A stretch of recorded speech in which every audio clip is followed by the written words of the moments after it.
Okay, so hi, welcome to my Just Talk, which I didn't feel like just talking. I felt like I need to do something. So, because I wanted to talk about nothing randomly, but figured I'd do something. So we're doing this horror tier list thing, and what's gonna happen is I'm gonna talk about the horror movies. Now, the way this goes is we're gonna have a certain number of horror movies. Okay, we're gonna have pretty much the ones you know: Jason, Freddy, Michael Myers, uh, Chucky, the Leprechaun, the Candyman, and we're gonna have the Wishmaster. Now, Wishmaster is kind of questionable here because what I'm focusing on with this tier list is not just slashers that go around killing people, but ones with supernatural elements to them. Freddy, we already know, is like a dream killer. He kills you in your dreams. You know what I'm saying? Jason, he's supposed to be like some undead freaking demon that got put into somebody's body and became Jason. And Michael Myers is some kind of cult brought him some kind of supernatural powers, as well as Candyman having some weird Superman B demon powers. I don't know. Like Candyman has like some weird dead bee powers. I don't know. Like he got bees everywhere. And then you got like Chucky, who's pretty much voodoo. He's like a voodoo puppet. It's crazy. And Leprechaun's a leprechaun. But he's deranged, killing leprechaun.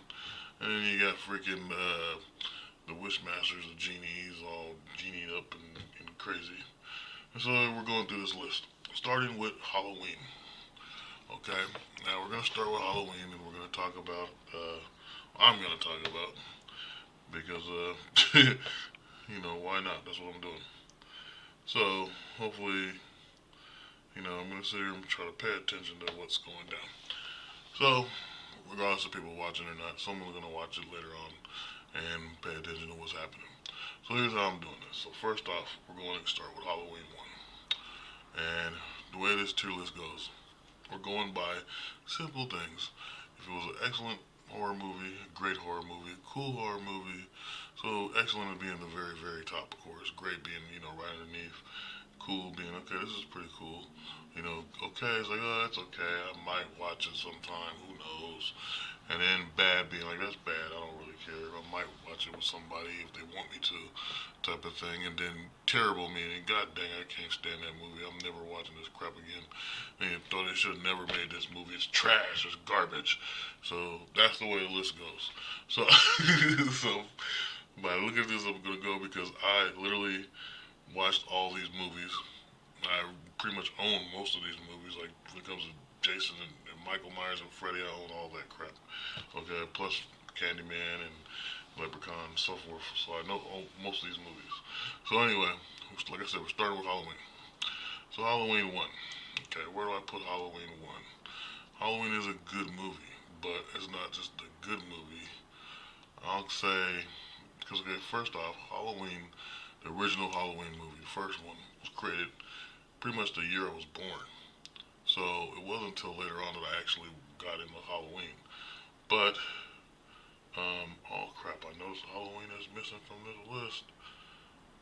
Probably because Michael Myers isn't in it. But, whatever. I digress. We're still starting with Halloween. So Halloween 1, because, there's this scene in there with little boy Tommy who gets his pumpkin and they go, give me that Tommy. And you hear it in the Rob Zombie song, Boogeyman, which is actually kind of cool. So, yeah, there's a whole scene where she's, they going after her, all this crap with, Michael Myers when he's a kid, he takes his mask off and, he's a little boy with long hair and crap. So, as for horror movie's sake, especially with Loomis and their, because Loomis made the horror movies of Halloween pretty good. And so we're going to put him in great. We're going to say that the first Halloween movie was great. It was a great movie. Great enough to make all these damn sequels years and years later. So we're going to give that one a great. Because it actually sets a story for Michael Myers. And not just Michael Myers, a legacy of his family and pretty much every character in this movie, the first movie, comes back later in other Michael Myers movies, um, or Halloween movies, I should say. So I mean, even like the little boy Tommy I mentioned, he comes back way later in Halloween 6, um, but he's still a main character in this thing. That's a crappy idea. No idea I'm missing a Halloween. I'm missing a Halloween movie in here. I don't know how I did that. But anyway, so yeah, we're gonna go on and give Halloween 1 great because there is great scenes in this movie. In this movie, Michael Myers is actually going around killing babysitters. He's going after his sister, which you really don't realize that she's his sister later, Jamie or whatever. Um, and then, like, later on you realize, okay, he's not gonna stop. She got him all in. She's all in the closet. He's tearing up this closet trying to get at her. Falls off like I don't know, second, third floor. Loomis comes and it's like, oh my God, he's gone and he's a psychopath. We must stop Michael Myers. All this crap. You know. So it's great. It's a great movie. Like I said, a lot of people in this movie. It's in multiple parts of the series, and so we're giving it a great. All right, moving right along. Now, I started with Michael Myers, so we're gonna go on and just. Here's what I'm gonna do. Forget going Michael Myers, because it gets dull. We're gonna move on to Friday the 13th. Now, Friday the 13th. Once again, came out about 2 years before I was born, but I know it because they played so many reruns. Just like I know Halloween, the first one, because it came out, uh, all of it just reruns back then. We didn't have internet and stuff, so you would watch these movies. The thing I hate is when you meet people and they'll say, "How do you know this movie? How do you know this show?" Reruns. There's reruns. There's sequels. There's all this crap, and it makes you want to go look at the original and whatever. So, and it's just like music. There's so much music out there. There's no way you can say, "Oh, I don't know this music," because not unless you really don't listen to music anymore. Like me, I don't really listen too much anymore. But the thing is, there's so much type, and it just copies off of each other and copies off of each other, and whatever. It's the same thing with movies. Especially now, movies make remakes off of stuff. It doesn't make any sense. So anyway, we're moving on to Friday the 13th. Now, Friday the 13th, as you already know, is about kind of about Jason. Okay, but the thing is, Jason's mom is the main killer in this movie. And the way the film looks, because it's so old now, when you look at it, it like it dates itself because of the stuff that's going on in it, and even the clothes she wears, that nasty brownish gray sweater. I don't know what it's just nasty. The coolest part though is at the end when Jason pops up as a little boy, sucks a girl in the ocean. It's some crazy crap, or a lake, I should say, not an ocean. It's the best part of the movie. So the shock of the movie isn't just the fact that they're telling this tale about this boy Jason that's dead, and then later on you find out it's his mom. By finding out that Jason isn't killing people and it is his mom, it kind of goes along with Psycho. Because, the whole time you're sitting there hearing Norman Bates' mom go on, and it's just really just him going nuts the whole time. So it's kind of in that same category, which makes it a horror classic. So because Friday the 13th is a horror classic, I will give it great as well as Halloween. Okay? And these two are pretty much similar. Jason and Michael Myers are just really similar, except for the fact that two different supernatural things. And because of Jason Goes to Hell is the reason why it's really different supernatural things going on. And I'll get into that when we get to Jason Goes to Hell. So, moving on to the next one. We're not going to keep going. We're going to go straight to Freddy Krueger. So, let's see here. Nightmare on Elm Street. Now, I've seen this movie a billion times. Okay, when I was a kid, a billion times. About as many times probably as I've seen, Evil Dead. Uh, and Evil Dead actually plays in the movie. She's watching Evil Dead in the movie. Like, there's a scene where she plays Evil. She's watching Evil Dead, and then she gets on the phone. Freddy's tongues come out the phone. He's like, some weird crap. I mean, Freddy Krueger movies are funny. Okay, they're supposed to be terrifying. In the way they are.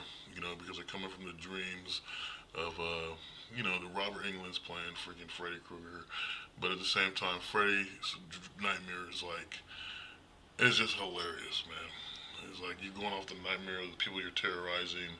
You're taking the things they like and you turn them into evil.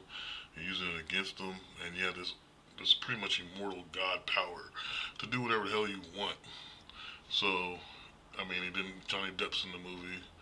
He gets killed. His scene is weird because he gets sucked in his bed, and all his blood comes flying out the top and stuff. And then there's this one biker dude who's in there, and he gets choked out by a blanket in the cell. That part's crazy as hell. And I think the cool part is, which is a lot of you guys that's younger don't know, an actor I think was great back then was John Saxon. John Saxon is in the movie. He plays Nancy's dad. Nancy, I can't remember her real name, but she used to be in a whole bunch of stuff. She was like in The Eight of Us or one of them shows where it was a religious family and she was like one of the oldest daughters, and she was a pretty woman back then, pretty young woman. So with that, plus there's the whole thing where Freddy's arm stretches out and he's going after the girl that's really crazy and doped up or whatever. You know, Freddy's just like, I give Nightmare on Elm Street excellent. Not great, excellent. Nightmare on Elm Street gets excellent, the very first one, because they're doing outrageous stuff. They're using, they're using special effects. But back then, when special effects were being used, it looked more realistic. And there's things in there that's just crazy. And you gotta give it to these people, man. You know, New Line Cinema, because that's the people that really made a lot of Freddy Krueger movies or Nightmare on Elm Street movies. So it gets excellent because of the fact that here's a story that doesn't make any sense really, but somehow it works. There's characters getting killed in their dreams that makes you not want to go to sleep because you might get killed in your dreams. Even though the dreams are ridiculous, there's just so many things. And I say it's pretty good. And the girl sells it. You know, the Stream Queens sell the horror movies. Okay, you got Jamie Lee Curtis in Halloween selling the movie. You got the chick playing Nancy in Nightmare on Elm Street selling the movie. And Friday the 13th, I can't remember. So many people died in that movie that were just dumb teens at the time. It wasn't relevant. It's stupid, you know. So anyway, moving from there, we're going straight to Charles Lee Ray, which is Chucky. Now, Chucky here floating around is a very interesting movie. Child's Play is an interesting movie. Why is Child's Play an interesting movie? Because Child's Play is a movie where a doll gets possessed by a serial killer. Not just any serial killer, serial killer that knows voodoo.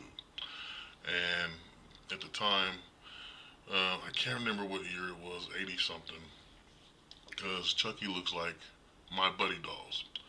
My Buddy dolls are these dolls that had, looked pretty much like Chucky, the way they dressed.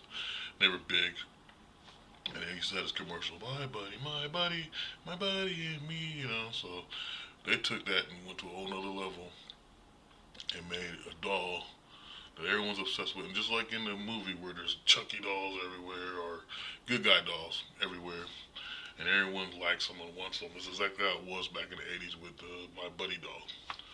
And so that and Care Bears and what excuse me, what was it called? Garbage Pail Kids. Garbage Pail Kids were everywhere. These big freaking head things. Well, not Garbage Pail Kids, but Cabbage Patch Kids. I like Garbage Pail Kids. I used to have all the cars. I used to collect them. I used to put them up on the door. I had all these stickers all over the place. Back then. Garbage Pail Kids and anything that was like animated back then. My mom's like, you gotta strip this stuff off the wall. We're painting your room. And I'm like, oh crap. You know how parents are. So anyway, I think a lot of kids done that stuff before. But anyway, so Chucky, one of my favorite killers in the horror scene. The fact that he's a doll and that he was keeping secrets and he whispers to Andy and then the mom's like, what's going on? And everyone thinks the little boy's the killer. That's what makes the movie interesting. Is they gonna arrest this boy for killing people, or are they gonna realize this doll is alive And then it's like it just goes on and on, and like we already know, Chucky can't die. And not just the fact he can't die, his story can't die. There's so many sequels. Literally, I'm sitting here with probably just about as much sequels of Chucky as I got of Freddy. Well, not Freddy, but of Michael Myers and Jason. So it's like I like Chucky. Y'all like Chucky. The way Chucky dies in the movie and everything with the fire and the mom realizing that that's the best part of the movie is when his mom realizes Chucky is real. So I give Chucky Child's Play, I should say. Excellent. It's excellent. Once again, we got special effects to make a doll look real. And oh my god, they sell it. And the looks on his face when he gets angry, crap. That crap he does, oh my god. You know, he's terrifying back then. But yet, you dig Chucky. You know, Chucky can be terrifying, but at the same time humorous. Because you look at the little tiny ass doll talking about bitch this and F that, and you're like, what the hell? It's the same thing with Freddy. And Freddy's like, welcome to prime time, bitch. You know, stuff like that.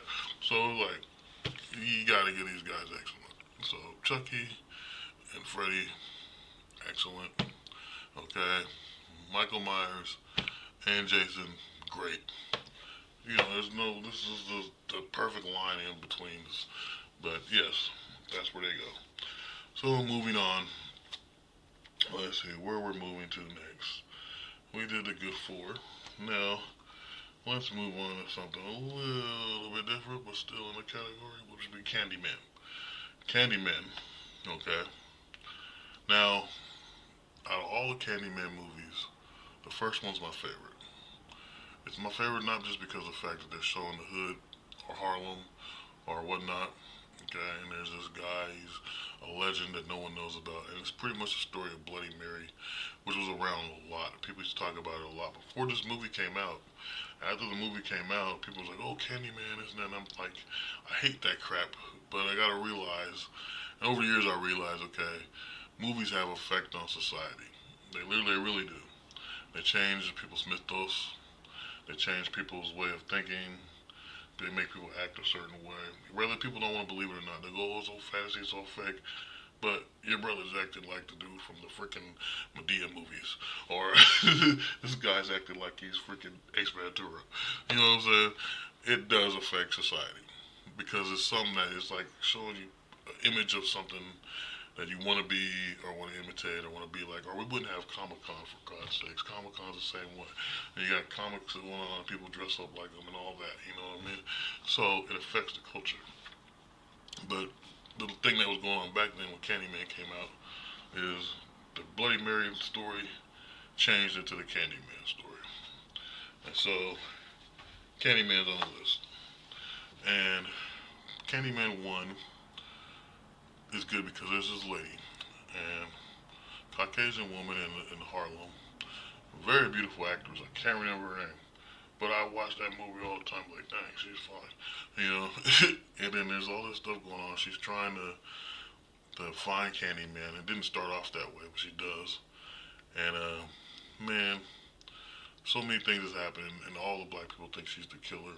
That's the oddest part of the movie, is she's pretty much looked at as Candyman the killer because he's supposed to be a myth. He's not real. He doesn't exist.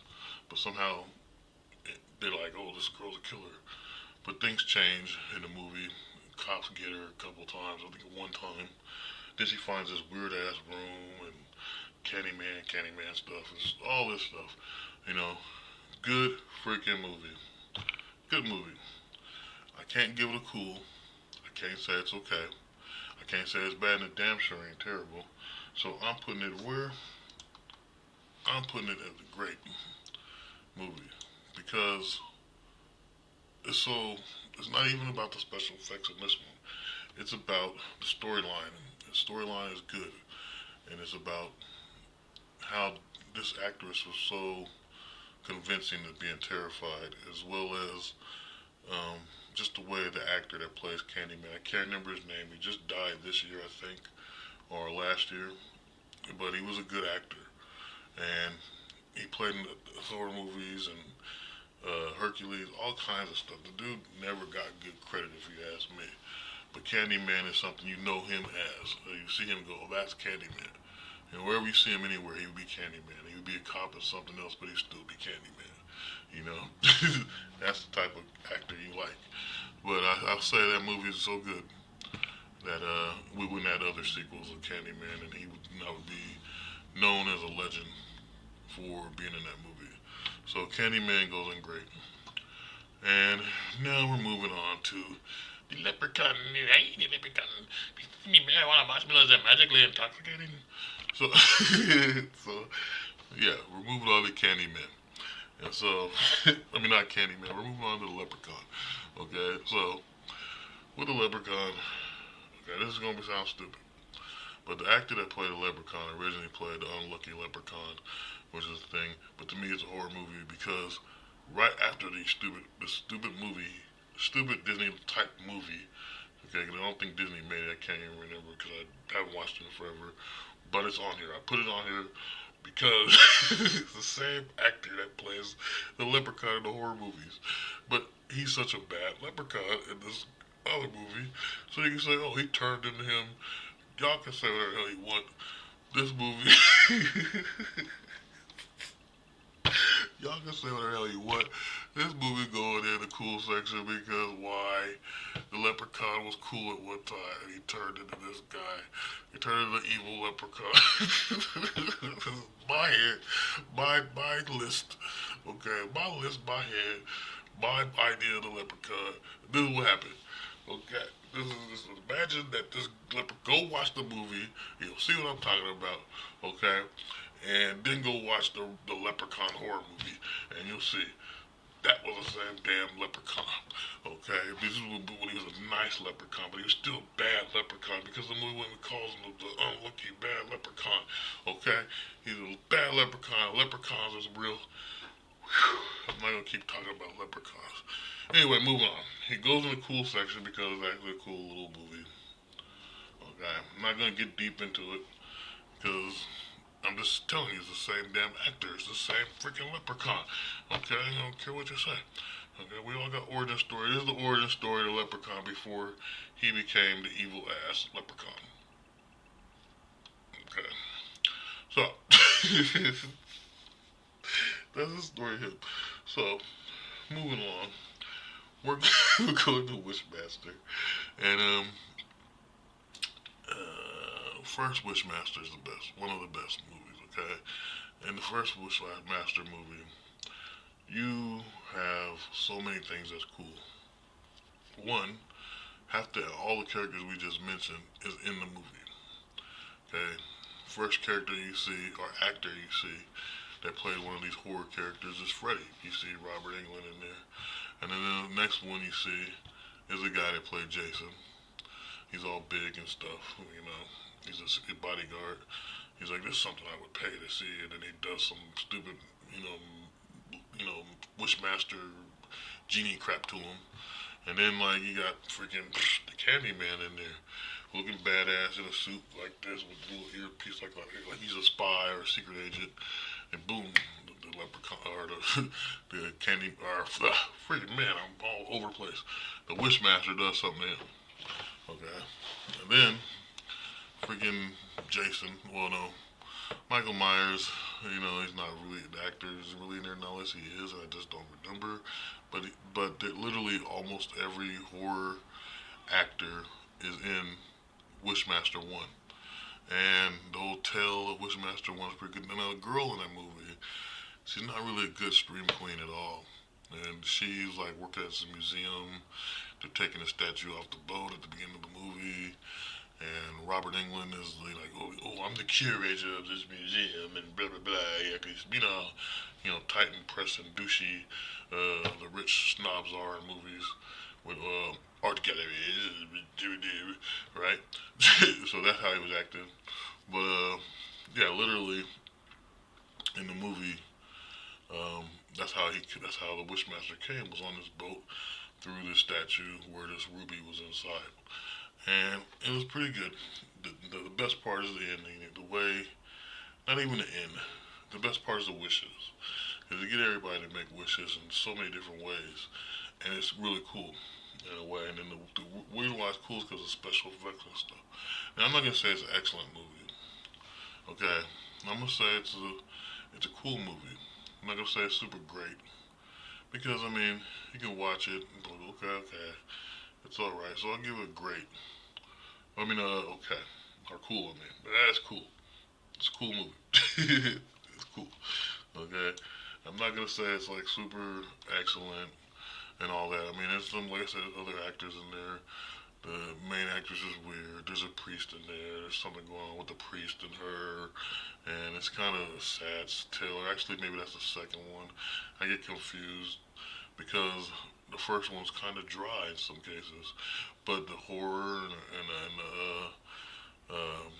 the wishes and so forth, they're all pretty good. You know what I'm saying? And the special effects is pretty good. It's decent.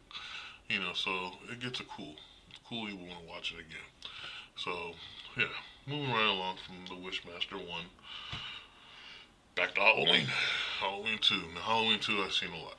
Okay, now Halloween 2 is interesting to me because Michael Myers comes back. Okay, and it's not that he even died in the first one. It's like he fell and disappeared. You know, he fell out of a building, he disappears. You know, there's a stupid station wagon that he's on top of, or he's driving, or some crap, if I remember right. Either way, the whole scene goes down the hospital because that's exactly where they take his sister Jamie, and she's in the hospital. Now, that's the part that makes it so odd through the whole movie. Through the movie, you're like, wait a minute, how can he get away with this? He's in the hospital. You know, but at night, a lot of terrifying crap happens in the hospital. You do not want to be in the hospital at night. Okay, the people are just annoying as hell. They don't got no supervisor, so they come at you. This crap's like, leave me alone. Let me fill my meds and go to sleep. You know, whatever. It's just bad. So making a horror movie where there's a killer coming at you at night in the hospital makes perfect sense. Okay, it makes perfect sense. Um, there's so much stuff that Michael Myers does in this hospital in the second one that makes the story way different from the first movie. Because in the first movie, he's going through a neighborhood, he's killing babysitters, he's chasing kids, he's getting kids killed by wearing masks that look just like him. Because the cops ran into the kid that looked like him in the first movie, and there's so much stuff that's going down. But once you get in the second movie, and he's in the hospital, he's taking out nurses, he's taking out orderlies, she's running around going, "No, my God!" all this crap, and Loomis is coming all slow, taking his time to stop. Michael, Michael, you're my patient, and all this crap, and you know, all this crap that happens in the second Halloween movie.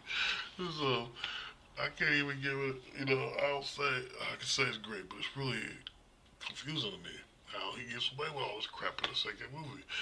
But it worked somehow. It worked. Okay, so I'm gonna give it a cool.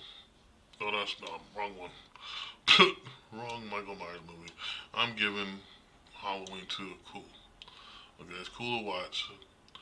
It's interesting how it comes about going after his sister, but it's in the hospital. That's the whole thing that bothers me is the stuff he gets away with. Like literally, if you hear someone screaming or there's a patient or a doctor missing, I mean, usually they're gonna talk and be all around each other. Someone's gonna know. There's this serial killer dude walking around with a mask, a knife, and this big ass, motor engine, mechanic suit on. You know, he's doing all this crap.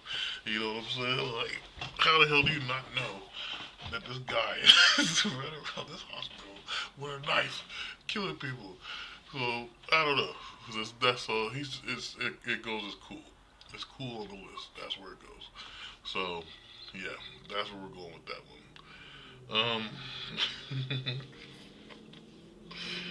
Oh my god. So we're gonna move on to. I'm gonna change up a bit. We're gonna go to Freddy Krueger too. Okay. We're going to Nightmare on Elm Street too.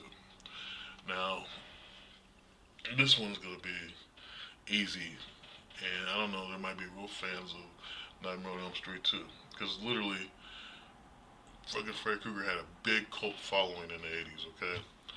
He was so big he had a TV show that come on the weekends or something like that, kind of like Tales from the Crypt, but it'd be like Freddy Tales or something. You know, Fat Boys had a song about him. He had all these people had music about Freddy Krueger and nightmares. You know, and the music itself is iconic. Just like when you hear from freaking Friday the 13th, and even Michael Myers was a doo. You know, all that is iconic, but not as much as Freddy. Freddy was like a teen idol, even though he wasn't even a teenager. You know, he was a very big celebrity back then. So when it comes to Nightmare on Elm Street 2, here's the problem. Nancy's gone. Nancy's gone. From the first movie, she's gone. John Saxon's gone. The actor that played her father's gone. You know, good actor. Pretty much everyone in the first movie's gone except for Freddy. And this whole thing is a school bus dream, and the bus tipping on some weird ass rocks and stuff. Crazy but cool. I mean, really cool. Um, there's just some stuff that this is so odd in this movie. But the thing that's really odd is this stupid boy. Okay, and I can't even remember his dumbass name, but he moves in Freddy's house, and the guy starts having all these weird ass nightmares, and eventually he's got Freddy inside him, and it's because he's in Freddy's house. It's like Freddy lived there before they moved in there. He has Freddy in him. It doesn't make sense. I think the whole movie, and then you get that redhead girl, and I can't remember her name, but she was in a lot of stuff back in the 80s and stuff, but she was alright. I would have liked to see her move on from Nightmare on Elm Street 2 to like 3 or whatever, but she didn't. She just stayed stuck and will always stay stuck in Nightmare on Elm Street 2 because now she's probably ancient. But uh, the thing about it is, so there's some stupid crap with the parrot that blows up or some crap too. That part didn't make any sense to me.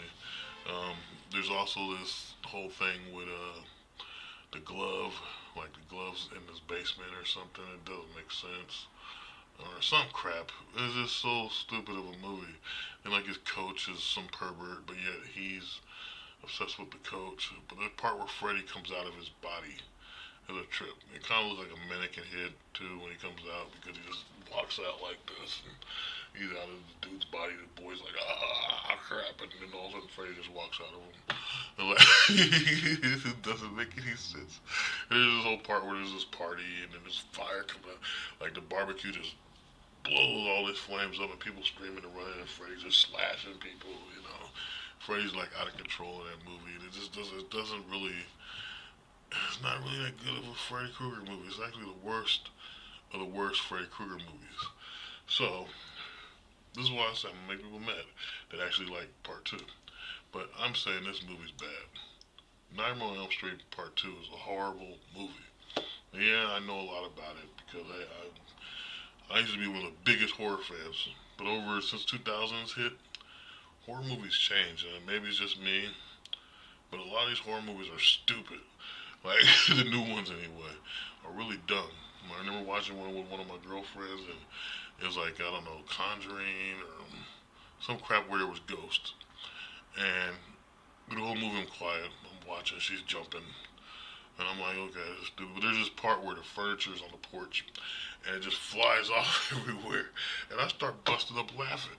And this girl really takes the little control, pauses it. And goes, you think that was funny? What do you think is funny about it? The whole time I didn't say nothing to the movie. I didn't laugh. I didn't do anything. While this girl keep going, right? And the whole time I'm sitting there just like stupid. And then it was also when the furniture just starts flying away, I start laughing, like literally bawling, like laughing my ass off. And this girl gets so offended. She's like, you think that was funny? What's funny about it? Look. And she rewinds it and stuff. And I laughed again because it was funny to me. She goes, that's not scary. I said, first off, it's a broad daylight scene and furniture just start flying everywhere. There's nobody there. You know what I'm saying? It's like, it's just stupid. And she's like, it's not funny. What if there was a ghost or something like this? But there is no ghost. It's a movie. Like, it's just the dumbest freaking movie. And the Saw movies, okay, the first one, okay, yeah, that was a little interesting. They changed up to some crap and killing stuff. But at the same time, no.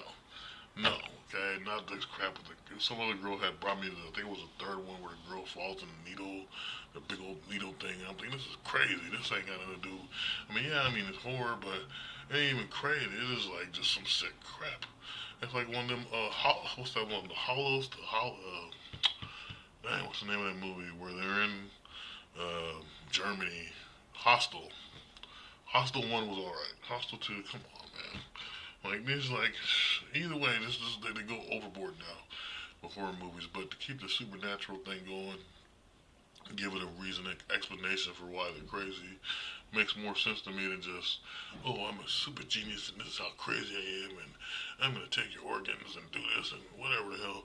It's stupid. Okay, and then the ghost thing. Come on, man. The stuff they do with these ghosts is crazy. It's not even like that. So, anyway, Halloween. Not Halloween. Nightmare on Elm Street 2 falls under the category of stupid horror movies. The one of the stupidest ones. Now, we go to Jason, Friday the 13th 2. And in this movie, I'm pretty positive in part 2, this is where Jason actually comes. And there's this whole scene with these teens, and there's this big guy, and he eats some ice cream and stuff. He's kind of, I guess he's supposed to be like autistic or retarded, or I don't know what the proper term is, But he has, back then he would say retarded. But, anyway, the guy has some kind of issue.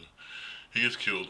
His dad is one of the ambulance people to come. And they're like, my son, this is my son. And he's crying.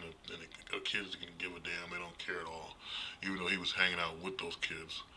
And then later on, Jason's all over the place, killing everybody. And it turns out not to be Jason. It turns out to be the ambulance dude. Just so I don't care. I'm going to ruin these movies because they've been out there forever. And y'all can take the time and go out and go watch these movies. It proved me wrong.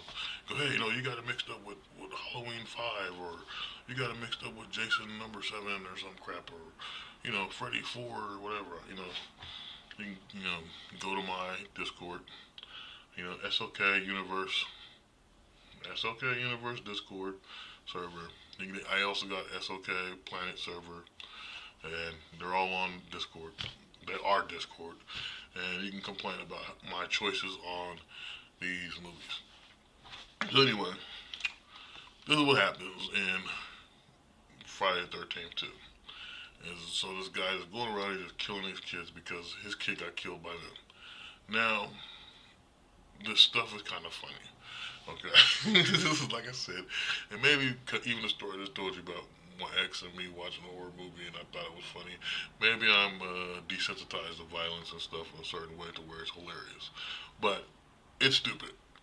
And in this movie, there's some funny crap that happens. And it's not even with the killing, it's just stupid stuff with the teenagers in the movie. There's lots of that in Friday the 13th movies where the teenagers go, hey man, I'm about to smoke this joint. And then Freddy kills him through a van. That's going to Manhattan. I think that's number 8. Anyway, so in Friday the 13th 2, all that happens. Bad choice in clothing back then. And so much. The mask is the number one key that sells the fact that it's not Jason. Even in the first movie, he has like a. Actually, I think this might be this movie where he has the bag on his head, the real Jason.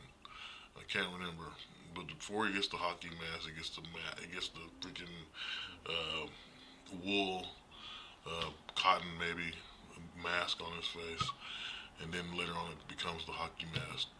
So yeah. But anyway, I give Friday the 13th too.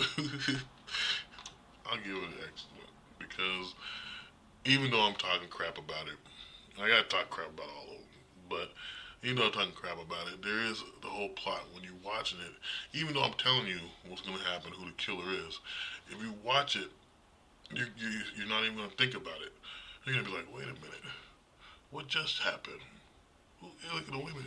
Because it's not written as a horror movie. It's not written like most of these movies. That movie is more like who did it, a mystery movie. In a way, I'll tell you what copies it. the first Scream movie, the first one actually kind of copies Friday the 13th too, because you don't know who the hell the Ghostface killer is, and it's like who's this, who's that, this so forth. It's pretty much the same thing, except for it's actually a Jason movie, Friday the 13th. So it goes excellent because of the fact, once again, the storyline is what makes it good. So I would say watch that one. Now we're going back to Charles Lee Ray with Child's Play 2. Now, in Child's Play 2, Andy ends up going to a foster home. His mom's probably nuts. No one tells you what happens to his mom. If they did, I didn't give a damn. Didn't pay attention. Goes in there and meets some girl. It's kind of plays like a mother figure. Um, Chucky comes back. Why is Chucky back? Because they remade Chucky dolls, good guy dolls. Uh, and he's like going to school. Chucky kills his teacher, which is the funniest crap. It doesn't make any sense. It's the way Chucky walks, and he's just like, and he get ticket with that big old ruler and stuff. You know, rulers were intimidating because some kids get smacked by the teacher. You know, so I'll say that Child's Play 2 is actually funny as hell. That's when Chucky gets more verbal with how he talks. That's when it really just comes out. The more personality of Chucky comes out in part two. He's way more terrifying. Whatever they did to the face makes him more terrifying. Uh, the whole thing with you know, once again, Andy's crazy. You did this, not no doll. And then what makes it even funnier when it comes to Chucky movies is the fact that it's a little kid. All the other horror movies is always a grown up. You're like, oh my god, and Freddy's back, or Jason's coming to get me, and Michael Myers, he's been after me. But when it comes to a Chucky movie, you got a little kid saying this crap, and you're like, oh, you're delusional, kid. There's something wrong with you, okay? Even though they got other Chucky movies where kids are older, teenagers, and all that crap, is making it more adultish. But back in the 80s and the 90s, or whenever Part 2 came, I think it came out around the same time with Problem Child. Um, but Child's Play 2 it's just iconic. He's like, I don't know, 6, 7, maybe 8 years old in that movie. And he's telling you, oh my god, this doll, Chucky, a good guy doll. That's what makes it interesting. On top of the fact that they go to this whole toy store, or toy factory, which makes it even better. They're fighting Chucky in this big old toy factory. And you're wondering how it's going to happen. And in some cases, you can compare it to what? Terminator. You can literally compare it to Terminator 2 or 1, maybe 1, because of how they killed Chucky, you know. And it's like, you know, pretty good. It's a pretty damn good movie. So, Child's Play 2, it goes in excellent. Not just because, now I'm not sitting there, I know I got 2 Chucky movies in the excellence area, but literally it goes good because of the fact there's so many different characteristics. The story doesn't fall off to where you're like, okay, this doesn't make sense. It makes complete sense why he went into a foster home, why Chucky's back, well, kind of why Chucky's back, or at least why good guy dolls are back in population. Happens all the time, like they're rebooting stuff nowadays that was cool back in 20, 30 years ago. So it makes perfect sense. And a lot of characteristics of Chucky came from part 2. The Chucky you know today wouldn't be the Chucky he is today if it wasn't for Child's Play 2. So Child's Play 2 is excellent. Okay? It's an excellent movie. Okay? Moving right along. Candyman 2. Now, a theme was happening when they made this movie. And when I say a theme was happening, it's because here you got Michael Myers, who's a Halloween killer pretty much. Every Halloween he's killing people.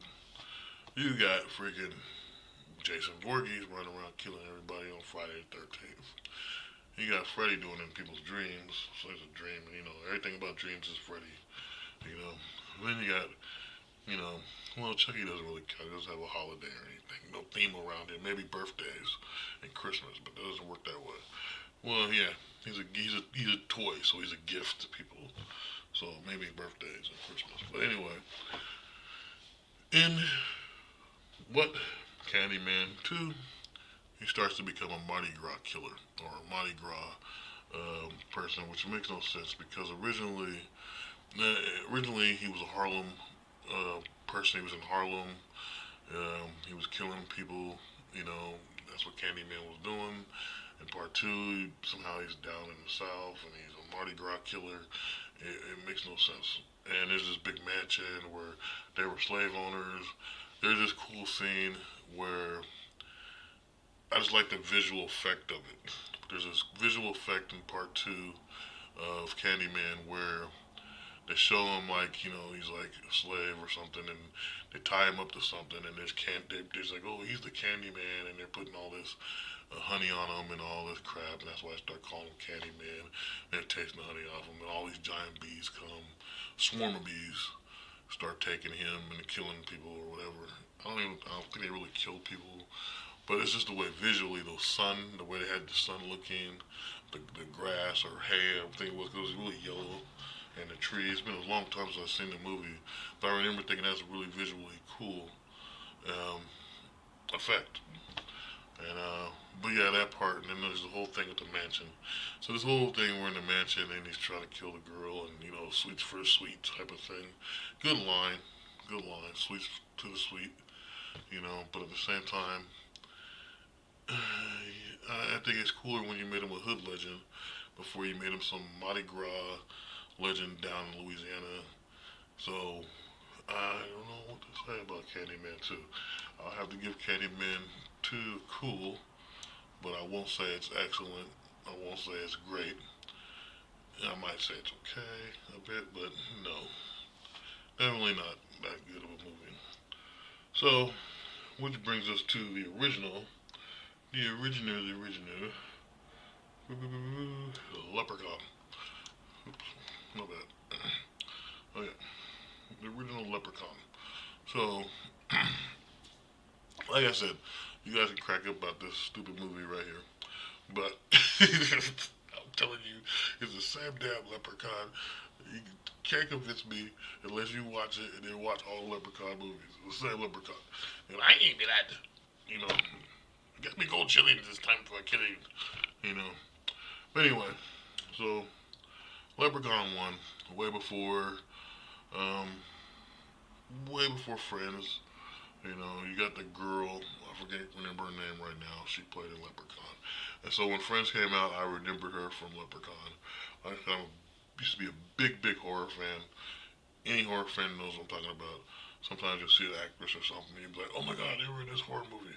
You know, there's this one girl that's in like Hellraiser 3. And I watched her, I used to follow her in other shows, and then like she fell off.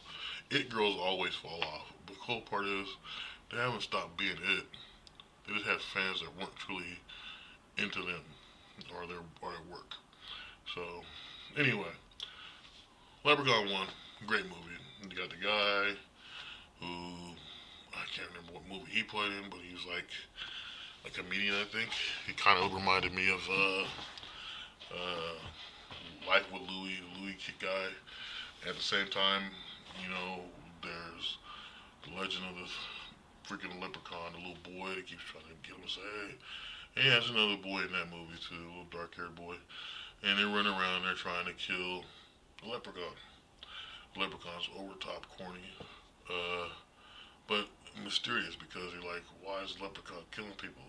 At the time the movie came out, there wasn't really too much. Every leprechaun movie, cartoon, um, anything back in the day always showed leprechauns as, you know, joyful.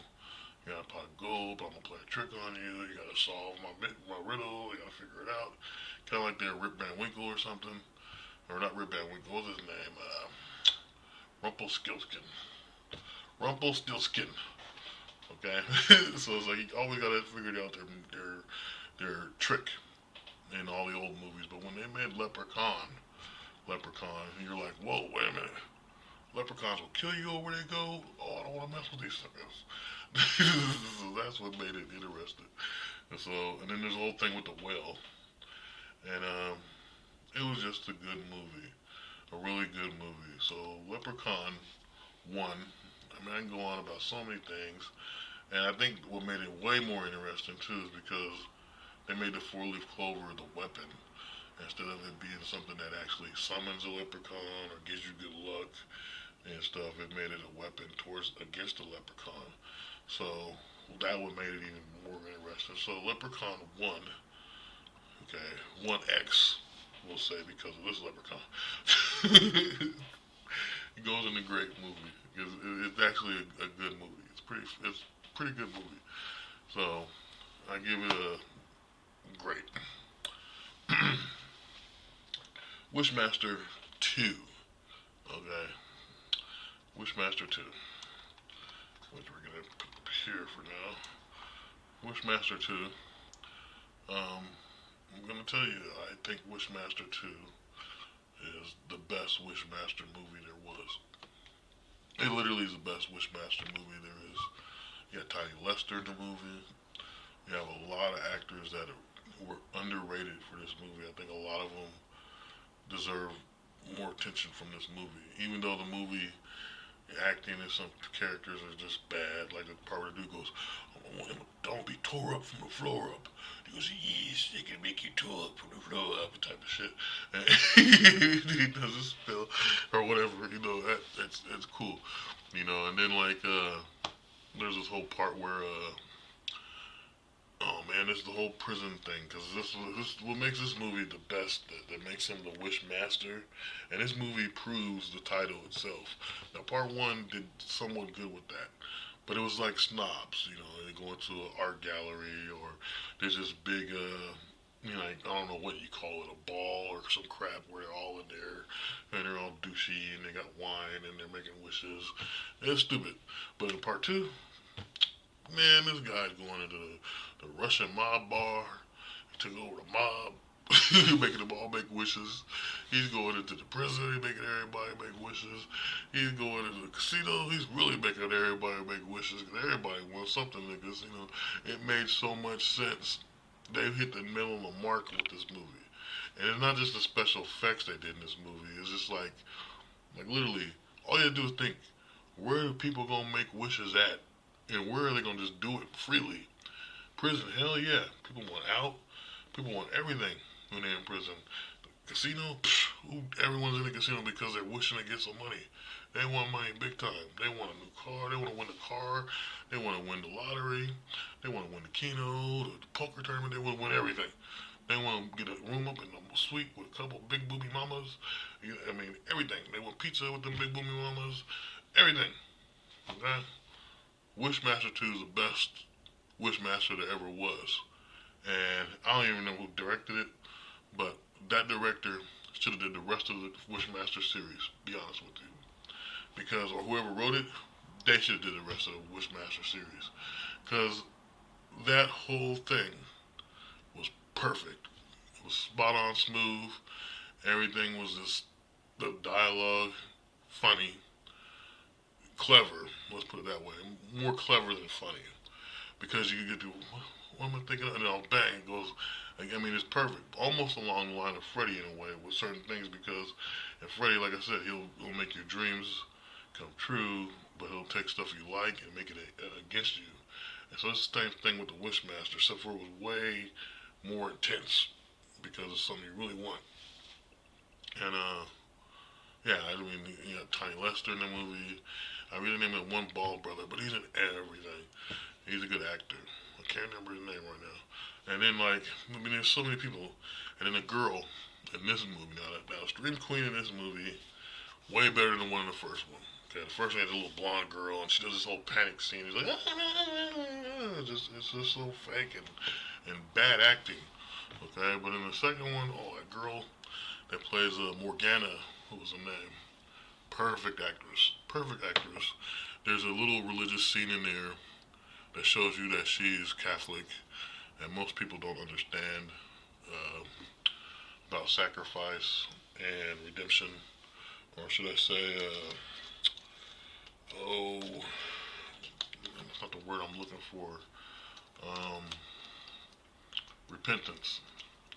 Repentance. She does this thing, and unless you're know anything about Catholicism, you don't understand it. But it actually makes a lot of sense to the story. And man, so Wishmaster 2 is excellent, y'all.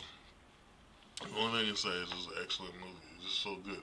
And the thing about it is, I have to say too, is that the first one and the second one has the same guy playing the Wishmaster, and it's perfect. That guy, I don't know what happened to him, but man, that dude is perfect. He deserves a medal or a trophy, whatever the hell you want to call it, when they had those little award ceremonies. He deserves one of those. He deserves the best horror actor of that time period for or that movie, whatever. I don't know, but part two was the best of his work. Part one, it was good acting. He's good in that, and I'm just telling you, that's an excellent movie.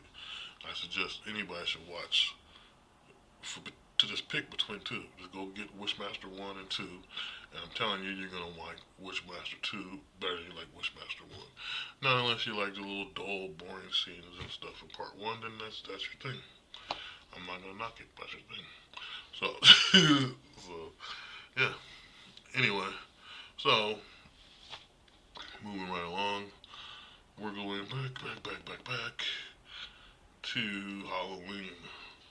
Now, Halloween 3 isn't on here, but I'll tell you when it came out, I thought it was just a regular Halloween movie. I don't got it on the thing here. I've totally forgot about it, apparently. That's what I'm tripping on. Like, literally, I looked out here, and I don't even see it. So I must have forgot about it. So, but growing up, watching Halloween 3, I had no idea it was related to Michael Myers and so forth. So Halloween 3 would be in this area of terrible, terrible horror movie because it does not show anything about Michael Myers. The only thing you get is there's this cult, and you know, people, the kids were putting pumpkins on, the mask was melting and turning them into some crap and killing them. It was so weird of a horror movie that you would watch it and be like, this is not a Michael Myers movie. But it was the only one that would separate the mythos of Michael Myers and make you think, okay, it's about the season of Halloween itself. Whereas there's this cultic thing going on, druid type of culture stuff, because there's druid signs and druid things going on. And so you'd be like, okay, this is all about druid Halloween. But it had nothing to do with Michael Myers, really, until you get to Halloween 6. So really, it does need to be in here. It needs to be in the list. But because it's not, there's nothing I can really put there right now to show. But just imagine Halloween 3 being right there, and it sucks. Okay? Imagine it sucks and it's right there in a terrible section. It's terrible. It's bad. Okay? We're going to move on to Nightmare on Elm Street Part 3. Nightmare on Elm Street Part 3 is a shit. Okay? It's a Dream Warriors. Okay, it's the best one. Nancy comes back. The girl from the first movie comes back. She's older. She's a therapist. I forget who the dude therapist is. He's not really nobody cool. There's this nun, and she's really stuck up and mean and talking crap to everybody. Or either she's like, I forget what her character is. And then you got Larry Fishburne, who's playing this orderly, this cool ass orderly, like, yeah, I got this drugs, baby, here you go, right? Larry Fishburne's cool in that movie. And then, you got all these kids, and, you know, you got Kirsten, which is the main girl who's having the problem. She's a stream cleaner that season. But you know her from so many other movies nowadays. I can't remember the actress's name. She's been in so many things, but if it wasn't for Nightmare on Elm Street 3, you would not recognize her. Okay? And she plays this girl that lives, once again, in Freddy's house. She lives in either Freddy's house or Nancy's house. No, she lives in Nancy's house. That's what it is. And, like, she makes models of Nancy's. And they got this song by Dokken, which was a big rock band in the 80s. They go, into the fire. And she's all building the house to the song. Anyway, so I tell you, I done watched that movie a lot. I done watched, you know, the Dream Warriors a hell of a lot. Dream Warriors is one of the best of the Freddy movies. Okay, it's the best of the best of the Nightmare on Elm Street movies, and it's because Nancy doesn't just come back as a therapist, and then this guy that's a therapist with her. You find out so much more about Freddy, that he was the son of a nun who was taken advantage of by over 100 psychotic people. So Freddy's dad could be any hundreds of those people are all combined, and just screw you in the head. And then at the same time you find out that each kid can be a dream warrior because they have some kind of power they have in their dreams. And they learn they got these powers in their dream because they keep going into these dream meditation things. And it's pretty cool because they all end up have powers, but then Freddy starts taking them out one by one, and then they all come together to defeat Freddy. It's almost like a superhero show, like an old school superhero show, because Freddy's the main bad guy everybody knows, right? But in the movie, all the Dream Warrior kids are coming together to fight as a team against Freddy, but they all individually doing it. But here's the thing, they can pull each other out of their dreams. And the only person that can do that is a girl, Kirsten, that lives in Nancy's old house, and which is Freddy's house or something like that. Pretty damn good movie. The music's good. Like I said, Dokken, a couple other things. Anyway, Nightmare on Elm Street 3, excellent. Excellent movie. Watch it. Love it.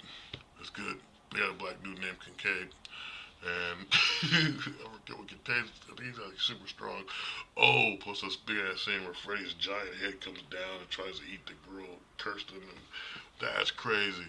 And the way they did that giant head, they did a lot of good special effects in part 3 too. So, trust me, Nightmare on Elm Street 3, good movie. Okay, moving along. I guess we're going to Jason again. So, let's see. Is that what it was called? Wait a minute. Four. This is 3. So, if I'm not mistaken, Friday the 13th 3 is when the little boy kills Jason. That little boy being Corey Feldman.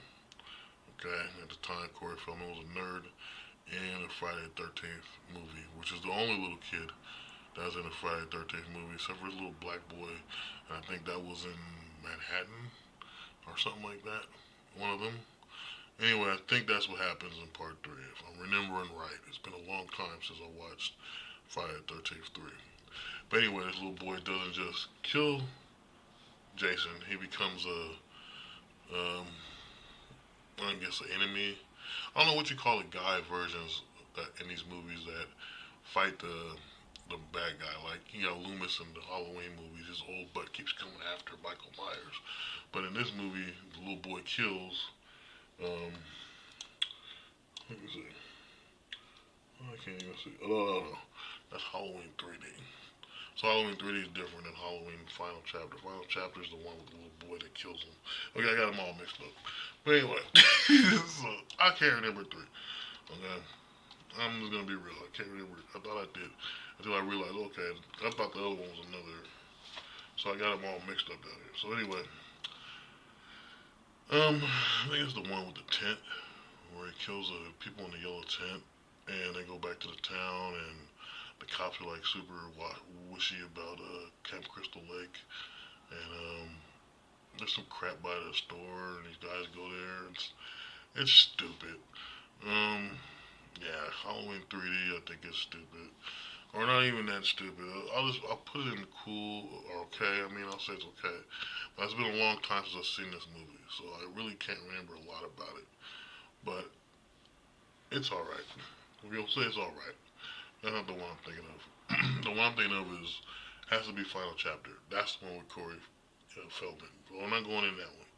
We're getting out of that one. We're going back to Chuck. Okay, going back to Chuck. Okay. So Chucky 3.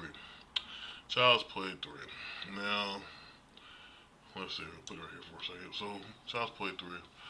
What's going on with Child's Play 3 is Andy's grown up, and Andy's this boy. He was so the actor that plays Andy in part three, which is kind of sad because you think it should still be the little boy from the one and two, but it's not. It's the actor that played in the Dungeon Dragon movie back then with Marlon Wayans. He did Lois and Clark. He was like Jimmy Olsen in Lois and Clark the TV series with Terry Hatcher. Terry Hatcher's another it girl that she was really hot back then. And anyway, so in that movie, Annie goes to military. He gets thrown in a military school for kids, and there's a little black boy that finds Chucky, and he in love with Chucky. Chucky's like the little boy's like 12, and Chucky's just all obsessed with Andy. Once again, good guy dolls are starting to come back in Child's Play 3. Andy makes all these military friends, and he's just weird. And then there's this guy, he's like a general, and he's really just an asshole, and you want him to die anyway. And he's got this weird buzz cut and this weird ass mustache. That dude really bothered me. Yeah, I have no idea why, but the general guy in that movie bothered the hell out of me. And I just like, kill him already, please, just kill him, okay?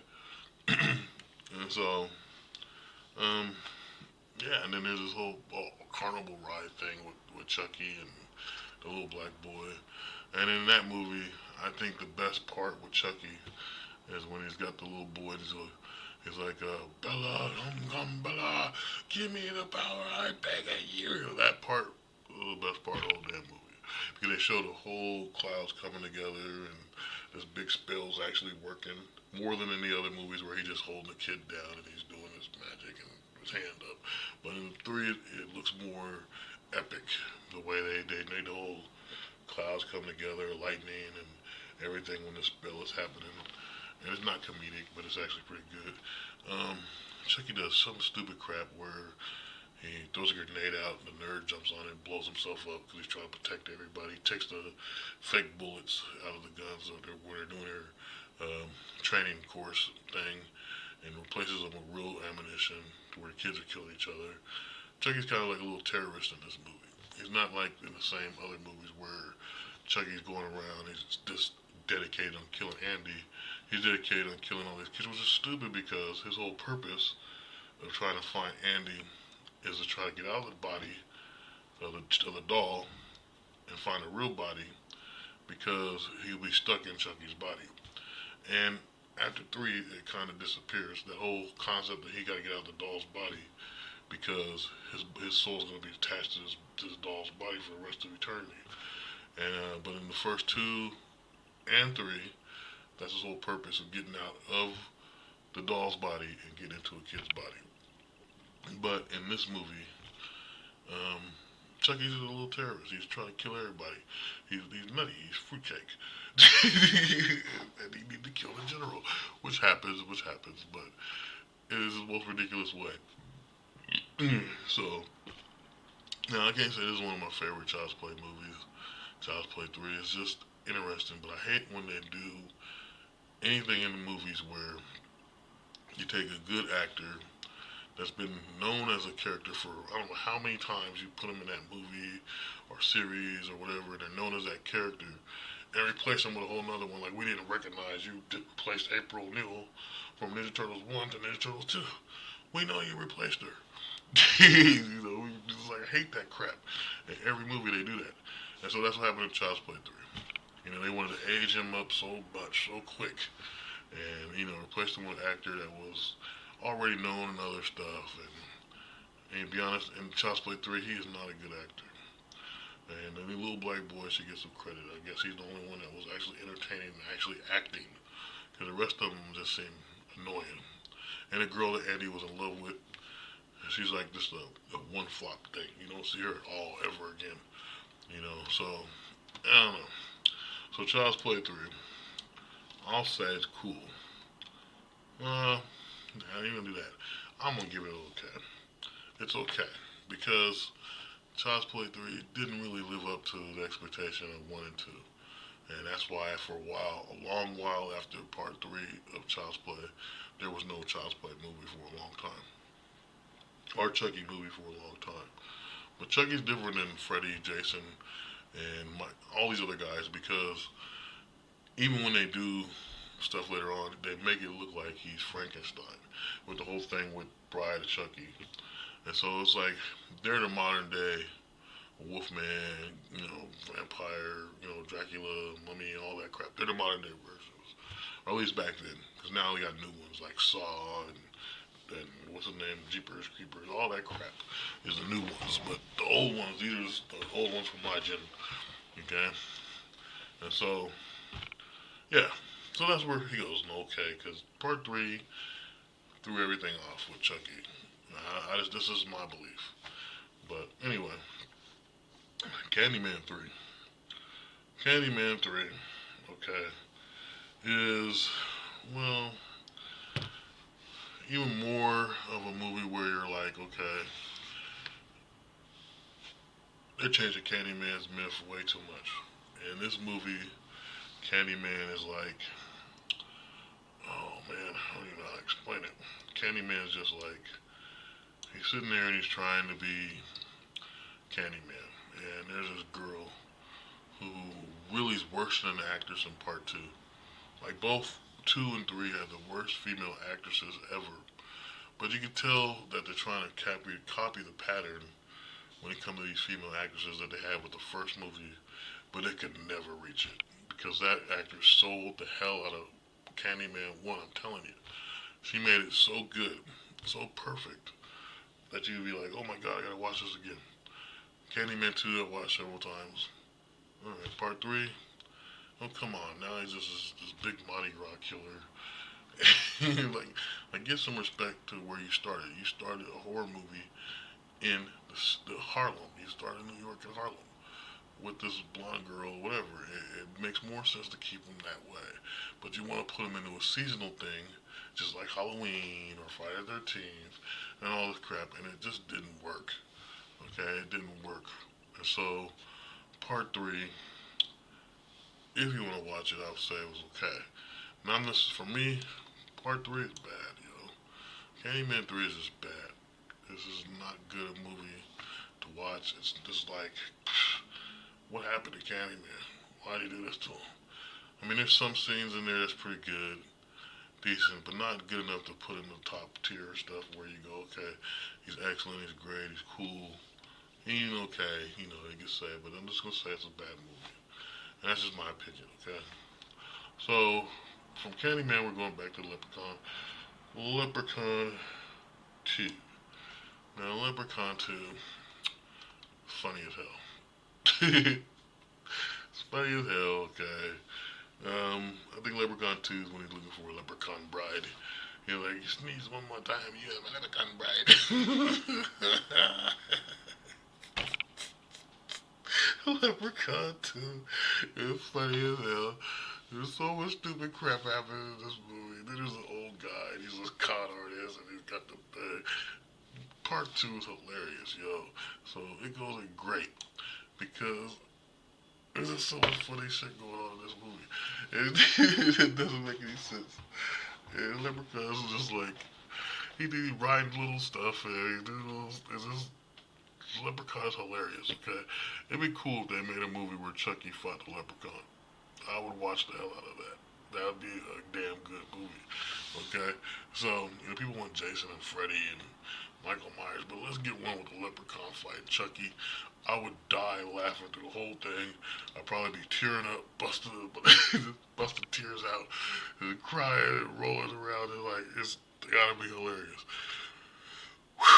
Leprechaun 2 is funny as hell. Okay, so I mean, I can't even get into it, but it's the one where the girls, it's like first it goes back. It goes back to when I'm about to say Chucky, when Leprechaun was young, and there's some knights and some crap, and he's supposed to be marrying somebody, and there's some kind of curse, and then years, 1,000 years, or whatever the hell many years it is, and he meets the girl who looks just like that girl from way back when.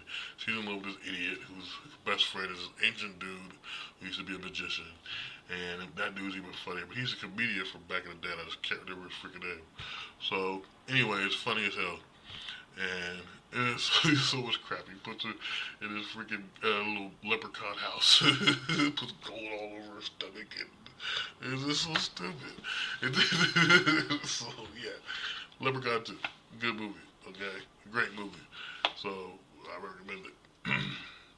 And where we at? Wishmaster 3. Okay. Wishmaster 3, y'all, is just. Okay. So here's how I feel about Wishmaster 3. Kind of almost the way I feel about Chucky, Child's Play 3. And maybe Candyman. Okay. The same thing, okay, because part one, you get to know what the hell a Wishmaster is. You get to know his powers, his abilities, of how he can do things with people. You get to know how he can use his power with people, which makes him cool, you know. And part two, like I said, the best damn Wishmaster movie.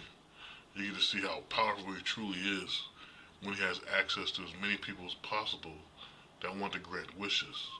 I mean, it's like just you know taking a kid to like a candy shop or like a dog to like a dog park or something. I have no idea. I'm trying to make references and stuff and it makes no sense.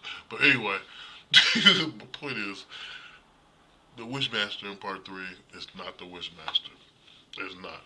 Well, I just made a point when I said about Child's Play 3 how I hate when actors that's been in a role for a minute gets replaced by another actor, and that's what happened in Wishmaster 3.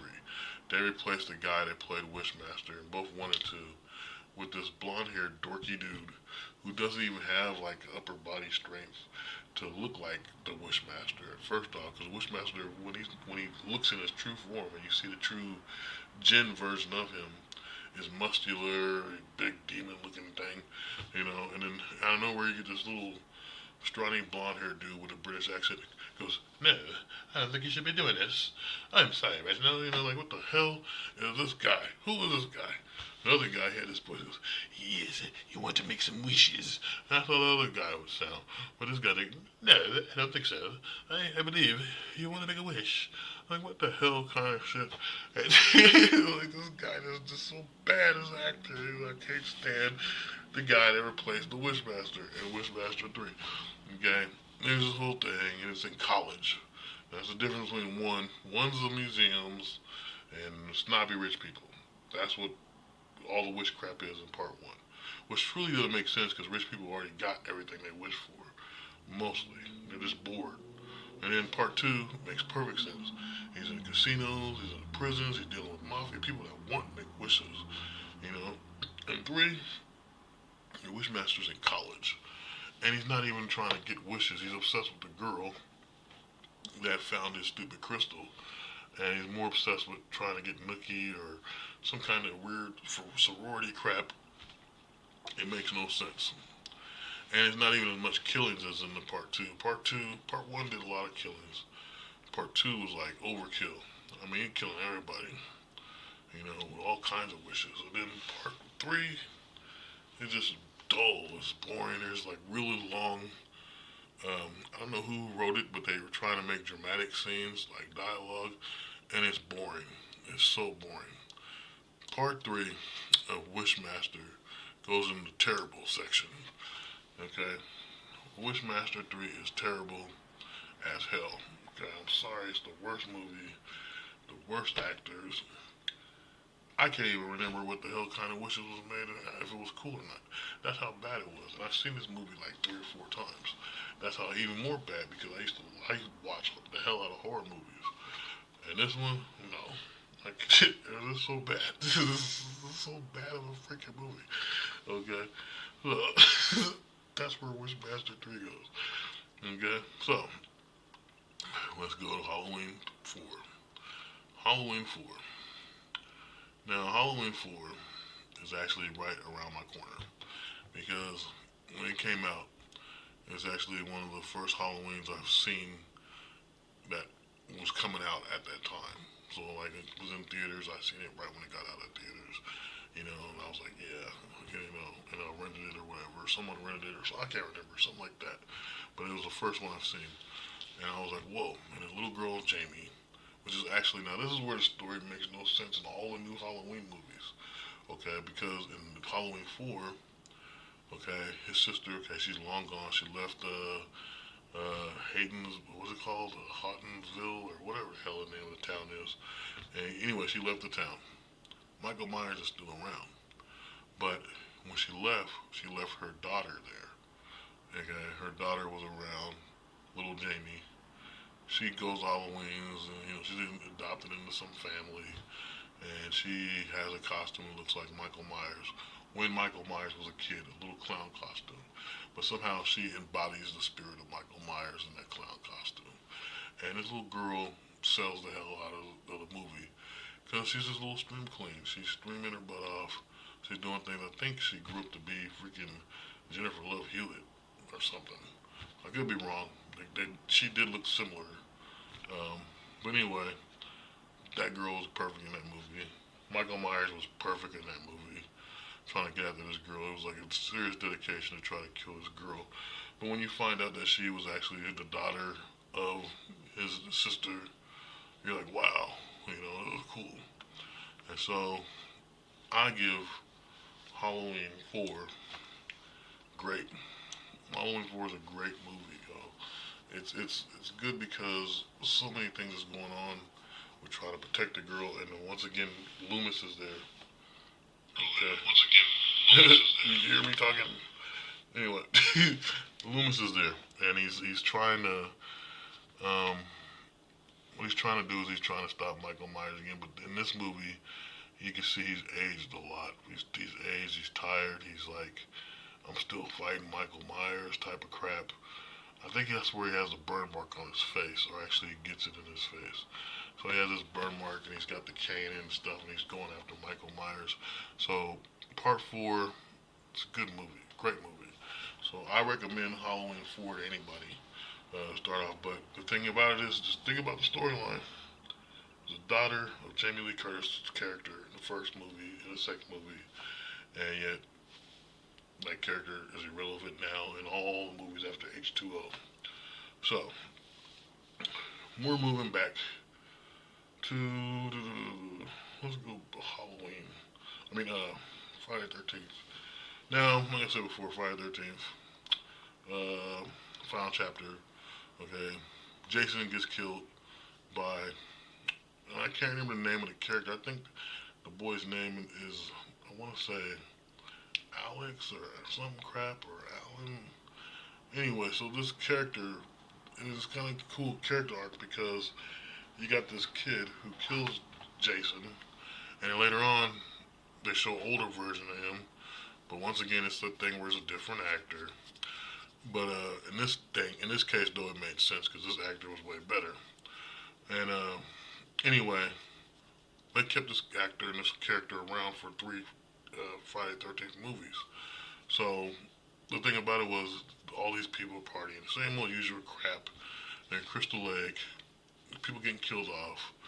The little boy is making it somehow, and then he's the only one that's got enough balls, and his balls ain't even dropped, but he's got enough balls to kill freaking Jason, and he's all hacking him up with his own freaking thing. Plus, Jason kills this couple that was doing it on the bed in his cold way, man. It doesn't make any sense how cold it was. There's this dumbass girl that just like, I swear it's like this little back like almost a loop around this stupid tree and gets killed by Jason. It doesn't make any sense, okay? And it all happened in that movie. So this was like the final chapter. Not unless I got that mixed up with the girl with the psychic powers. Oh my god, I got all my Friday 13 movies mixed up. It might be that movie. I don't know. God dog it. Now I feel like I shouldn't even be doing this tier list. Let's just say it's the one with the little boy that kills Jason. And anyway, this movie goes, and it's cool. Okay, it's cool because it's different. Little boy killing Jason for no damn reason whatsoever. You're like, what the hell? And the thing about it, what makes it so funny is Jason's this big ass thing. Once again, he's wearing just like Michael Myers, wearing this big ass freaking mechanic outfit with a freaking hockey mask, and he's buff. He's buff. The actor himself is buff. I think there's been at least about three different people who actually played Jason, but there's one that's been one Jason for the longest. I can't remember his name either, but you see him. Always got a beard, black hair, long black hair. Good actor. Even though he didn't say too much. But anyway, it's going in the cool section because it's actually a cool movie. Okay. Um, so anyway, moving right along, we're gonna go back to who am I missing? What did I miss? We're gonna do Nightmare on Elm Street 4. Nightmare on Elm Street 4. What is we here? Okay. Now, Nightmare on Elm Street 4 is literally one of my favorite Nightmare on Elm Streets. This is like really my favorite. I mean, I've seen this one more like so. Dream Master and Dream Warrior is okay. Dream Warriors we just talked about is part three, and Dream Master I've seen billions of times. I can quote lines off of both these movies so much it makes no sense. He's like, Elm Street's last brat, farewell. Like, anyway, so seriously, Friday the 13th has nothing on this crap. Okay, neither does Michael Myers. Okay, Freddy has a way of saying lines that are just crazy as hell. The only person that's similar to Freddy when it comes to saying lines is Chucky.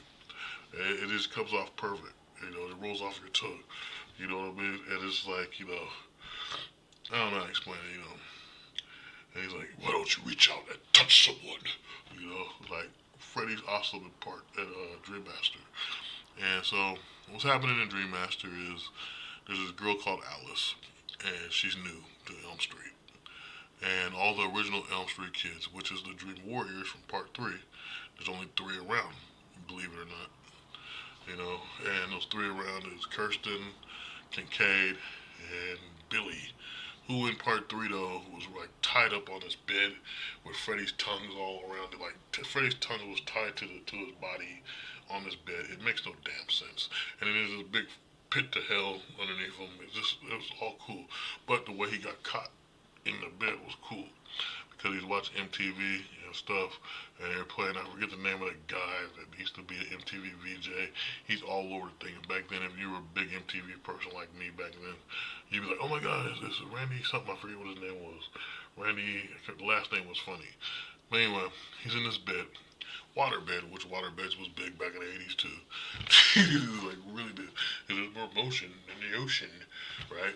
So he's in this waterbed, and all of a sudden the waterbed starts banging, and there's this hot chick with big knockers, and she's like, and he's all trying to get at her and all this, and actually no, that's in part four.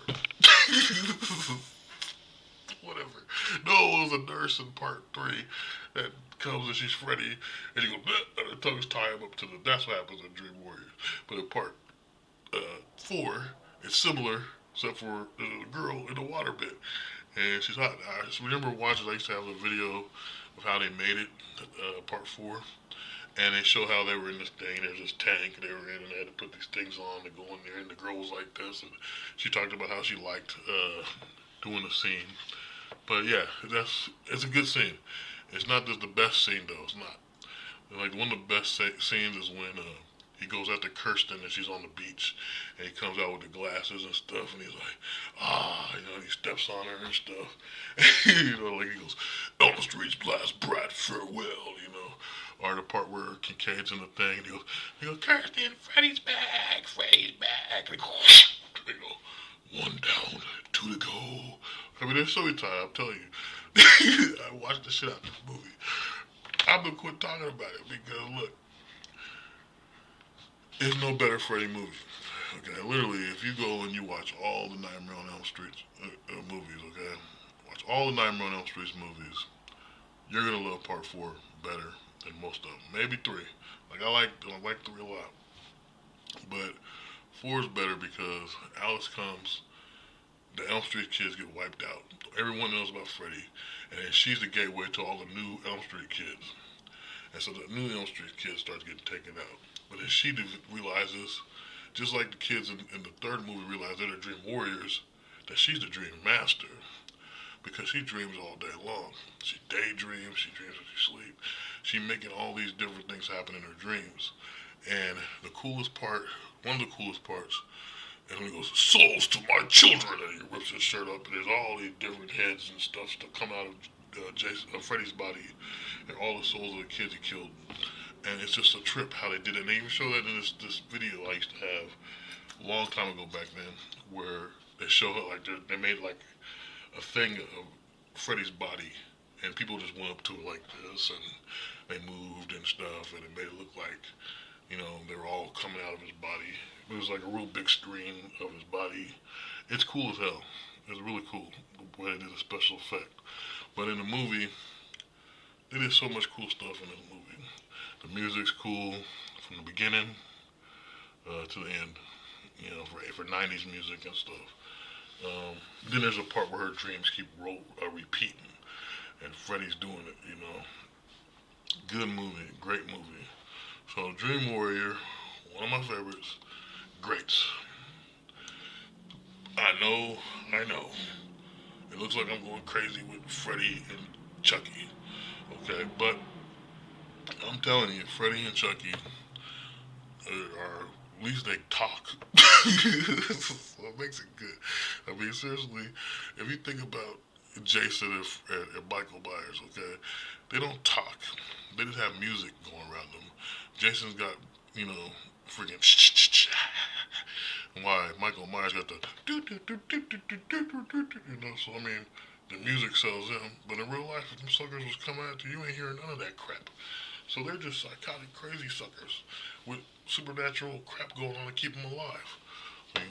But Chucky and Freddy, they talk so much shit. It's hilarious. Like, seriously.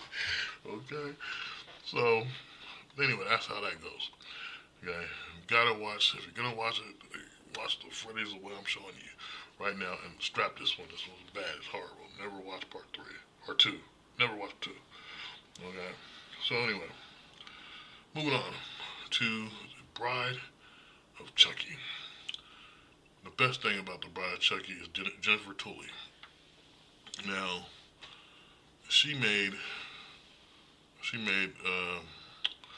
her character in Chucky so cool, and because you're just like, okay, there's this doll, and he's trying to kill kids and put his soul into their body and all this crap, and it kind of, you think it's the same pattern, but when The Bride of Chucky, just the title alone makes him seem like Frankenstein, because the only thing you ever had a bride of was The Bride of Frankenstein, which is actually a good movie. You don't got Victor Frankenstein. You just have like this old guy, and then like somehow he finds Frankenstein's monster, and he smokes a cigarette in his cave, and he's all talking about making the bodies come back together, and he's like, "I'm making a friend for you," and then Frankenstein's like, "A friend for me? Like you make friend?" He goes, "No," or "You make man?" He's like, "No, woman." He's like, "A woman?" Like why would you make a woman type of thing? And he's a monster, but back then, they were sexist. So even a monster was sexist. And it doesn't make sense if you watch that Frankenstein movie again, now I think about it. But that's what he said. And so, so what I'm saying is, when they made The Bride of Chucky, they made it like, okay, he's Frankenstein. And so that's why he gets all, she sewed his body up, because in part 3 he gets thrown to this giant fan thing, and his body gets tore apart and split everywhere, so she sews it up and uses an umbala, whatever, and is it put the soul back in the thing. They kill off the crazy looking skinny dude in the beginning that's trying to be her boyfriend. Jennifer Tully was beautiful in this movie. She always is. I'll tell you, give you a riddle of a hard ass show to follow where I first saw her in. It's called Key West. And it used to be on Fox. And I used to watch the hell out of this show. And I forget how old I was. Maybe I was young. I was young. Anyway, the show Key West came out. And I wasn't too young. I was like preteen or teen, like just became a teenager. But anyway, when it came out though, man, Jennifer Tully was bad. Always wearing bikinis, speaking her jibber jabber. She's supposed to be some kind of Creole or something. Key West. Before that, you didn't even know there was a Florida Keys. That's how lame America was. We weren't ignorant of other states. But this movie Key West, or this TV show Key West, made Jennifer Tully look hot as hell. Then later on, she did Bound, which is a good mobster movie, and I had that one. I had that a lot. I watched Bound a lot too. Jennifer Tully was just beautiful to me. It always was. So when you put her in a Chucky movie, you're like, whoa. But I do got a question. And now that I've seen um, the TV series that Child's Play, or Chucky, because the TV series is called Chucky, I got a question because I got a sister who looks just like her. And for the longest, when it comes to Psycho 2, which would be a whole other horror list I'll do.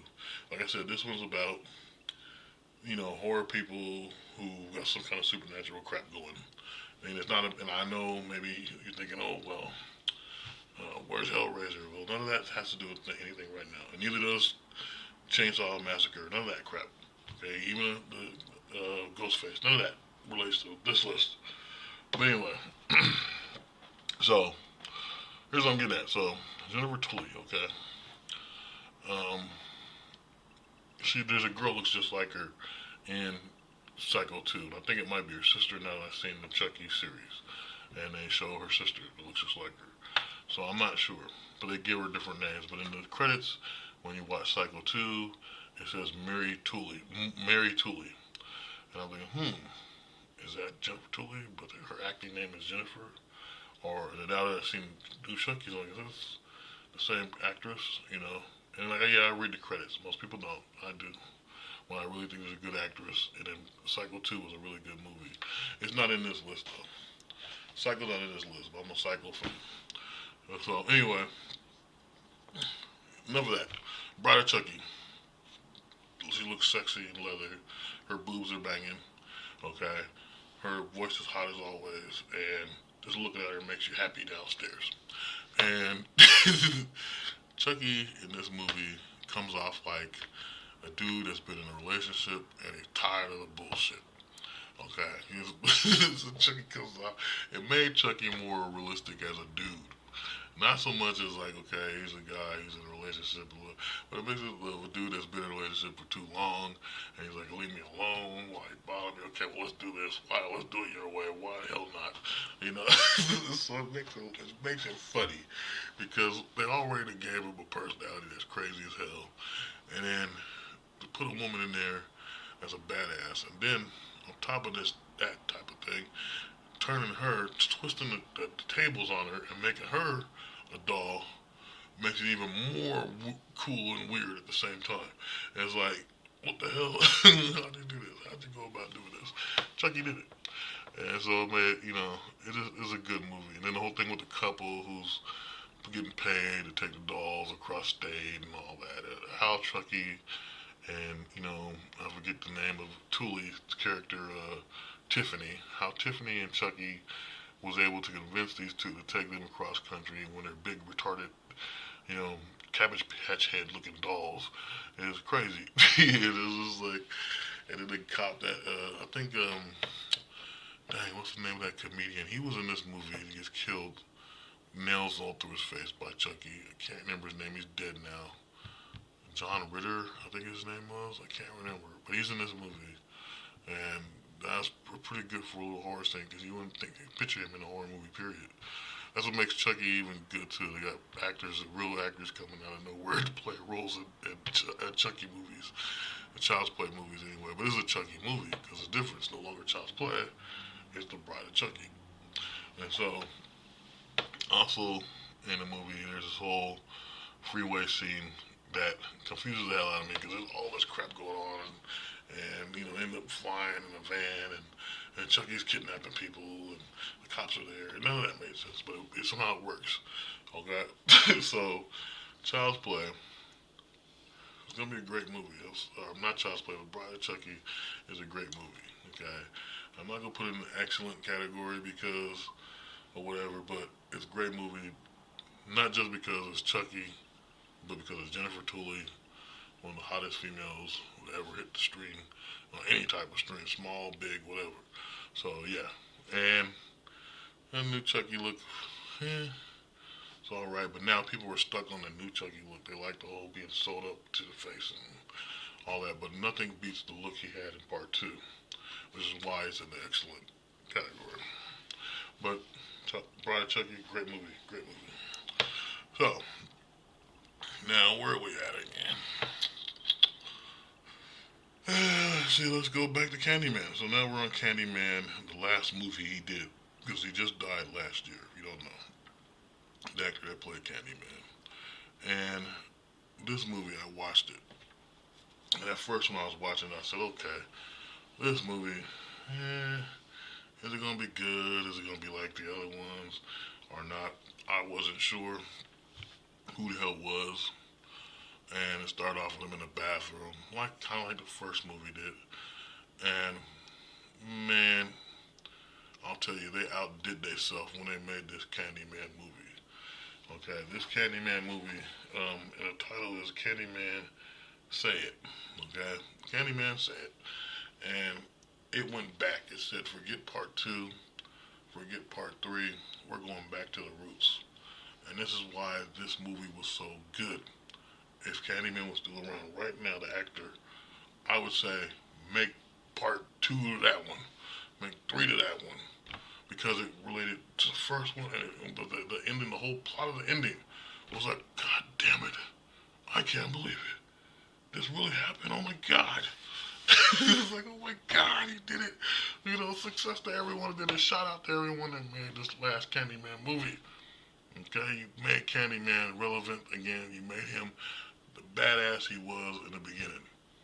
Okay, this movie's perfect. The actor that played the guy that was haunted by Candyman, because you gotta call it that. I don't, like I said, I don't know what you call the guys that are getting caught up with these supernatural slasher people, but I'm saying, like, honestly, this guy sold the movie. Next to the Candyman himself, this guy was a damn good actor. I've seen him in some other stuff, some other roles I didn't really dig too much, but in this one, this guy's the shit. Okay, this guy's the shit. And, I mean, look, I'm trying to explain it. I can't explain it, but I'm just telling you it's a good movie. Okay, there's so much about it. I've seen it like at least, oh my God, I don't know. I've seen it like 3, 4, 5 times, something like that. I watched it a couple times. I was like, I had to watch it again after watching the first one. And you know how you watch a movie, it's kind of like you watch a movie and you say, okay, I might not like this movie, but then it gets you. And you're like, damn, right after you watch it, you gotta watch it again. You have to watch it again to figure out exactly what happened and how, what you missed, and what you could have caught before you figured out everything at the end of the first time you watched it. And so, and this is what happened in that Candyman movie. And it was like, oh my God, you know, perfect, perfect movie. So, this one, I don't just put it in great, I'm gonna put it in excellent because they did their job by making Candyman the man again. Okay, Candyman is a man in that movie again. It makes me want to take this one up there, but I'm gonna leave it where it is. It's great, you know, and it's worth watching. Okay, it's damn near worth. It's a great freaking movie. Okay, and so with that one, we're moving on. Where we at?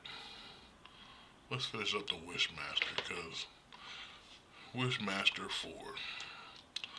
Okay, we'll move it over here. Wishmaster 4 sucks. This movie's so damn bad. This movie's so bad. It's worse than part three. And part three is in the terrible section, and I don't got nothing underneath terrible. I can't do anything else worse than saying terrible. But there's got to be a word worse than terrible I didn't think of when I made this tier list, because that movie is bad, man. It's just so bad. And they had the same retarded British blonde dude pretending to be the Mishmaster, and he's just like, Hello, I'm the Wishmaster. Did you do your thing today? Pip, pip, bloody, pip, pip. I will grant your sorry wishes. Oh, blimey, governor. And you're like, shut the fuck up, man. You want him to die. You want the Wishmaster to die. Okay? This is the only movie. No, part 3 and 2. You want the Wishmaster to die. Like, the whole point of these movies, these horror movies, is you want the bad guy to either, you want to figure out what the hell his problem is, first off, in these movies. Second of all, you kind of want the guy to win. You know, in some cases, when it comes to Chucky or Freddy or something, you want, or even a Leprechaun, you want these guys to win in some cases. But then when it comes to this movie, this disaster of a movie, I guess disaster would be better than terrible. But this movie of Wishmaster is so far off from the first and second movie that it makes no sense. I think he may have granted one wish in this whole movie. Okay, I try to watch it. It jumps directly into some weird sex scene and crap. And I remember popping in. Like, I had some friends over, and I popped it in, and they're like, "Oh, what the hell is this?" They thought I popped a porno. And this is Bushmaster 4. What the hell? No, that sucks. And I'm hungry, whatever. And some crap happened, and there was a pizza and some other crap because you got friends over. And anyway, they left. And I put something else on, but I went back and somebody watched this with nobody around. And I watched it, and oh my god, it's this horrible ass movie. It's like, I can't even tell you how bad Wishmaster 4 is. Oh my god, I hate this movie. So, it goes in the terrible section. This is a disgrace to horror movies. Okay, Wishmaster 3 and 4 is a disgrace. They should have never made these damn movies. They should have never made these movies. If you couldn't find an actor, the original actor that played the Wishmaster in 1 and 2, you should never try to make another Wishmaster. Because that dude, even the look on his face is creepy enough to sell the Wishmaster. And I'm not talking about when he's in costume as the Wishmaster, the genie or the jinn, however you want to say it. I'm not saying that part's creepy. I'm saying his regular ass face is creepy. And it sells the thing. And then his voice goes, like, I can grant you a wish. Like, I can't even do it. It's just so, it's like, would you like me to wish? Is that what you would like? How can I make this better for you? However he would talk. That guy was better. Instead of this guy going, yes, I would like to give you a wish. And I call him blind. Da, da. I hate that freaking voice. I hate this. I just hate Wishmaster 3 and 4. Never watch it. Burn it. Destroy whatever place that owns it. Okay? Never watch those movies. Okay? So, now that we talked about that, I am going to put you guys on a small break where I will be back soon. Because what? I go bathroom. So, sit back, relax, and chill out. And just think about the SLK planet and what it has to offer you. I'll be back.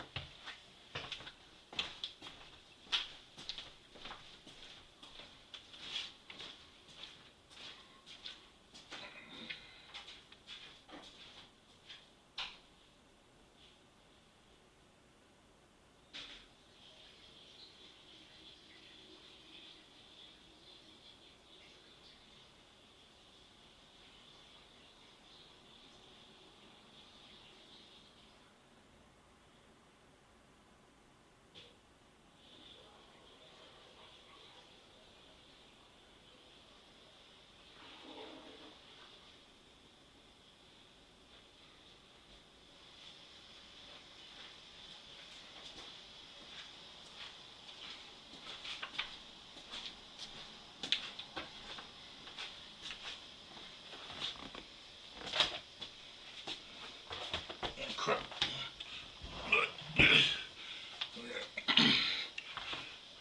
Ooh.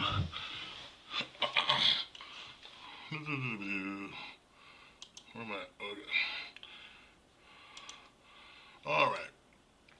I'm back. Wait, maybe I'm not back. I get something to drink. I'm gonna get something to drink.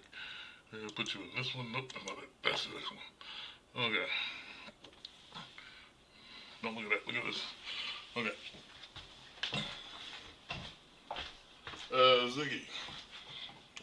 Volume 3. Shot Down in Flames.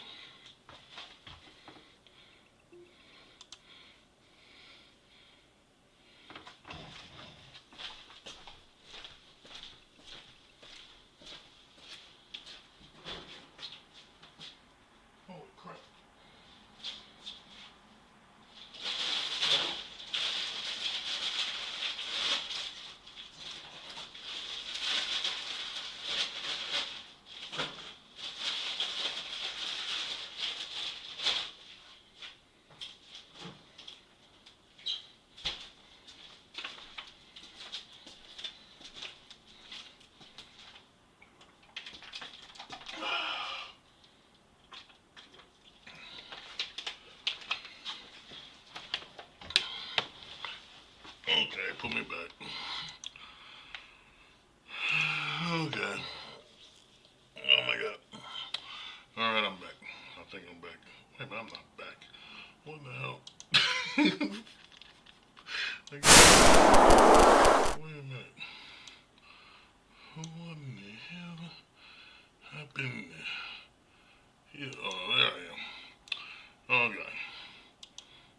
Now I'm back. Back in black. Okay. Let's see, where are we at?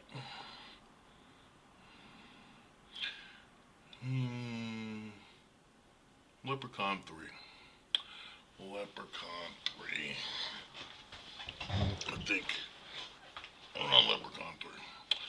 So, Leprechaun 3. Well, the leprechaun kills a dude in a pawn shop. He's all about this pawn shop and the gold shillings. It's time to get my gold shillings. It's time for a killing. You know, he's all about his gold shillings. I think that's the one where he kills the people on the pogo stick. He takes this pogo stick and he's like jumps on the ribs of somebody, or maybe that's part 2. I'm not gonna say it's bad. I'm gonna say part 3 of the Leprechaun is good, because there's lots of funny little things in there. He's also like Freddy, like Chucky, very vocal, but in a funny ass way with this silly ass Irish accent. It's just funny, you know, because he's a little guy and he sells it pretty good. He goes, "Hey, it's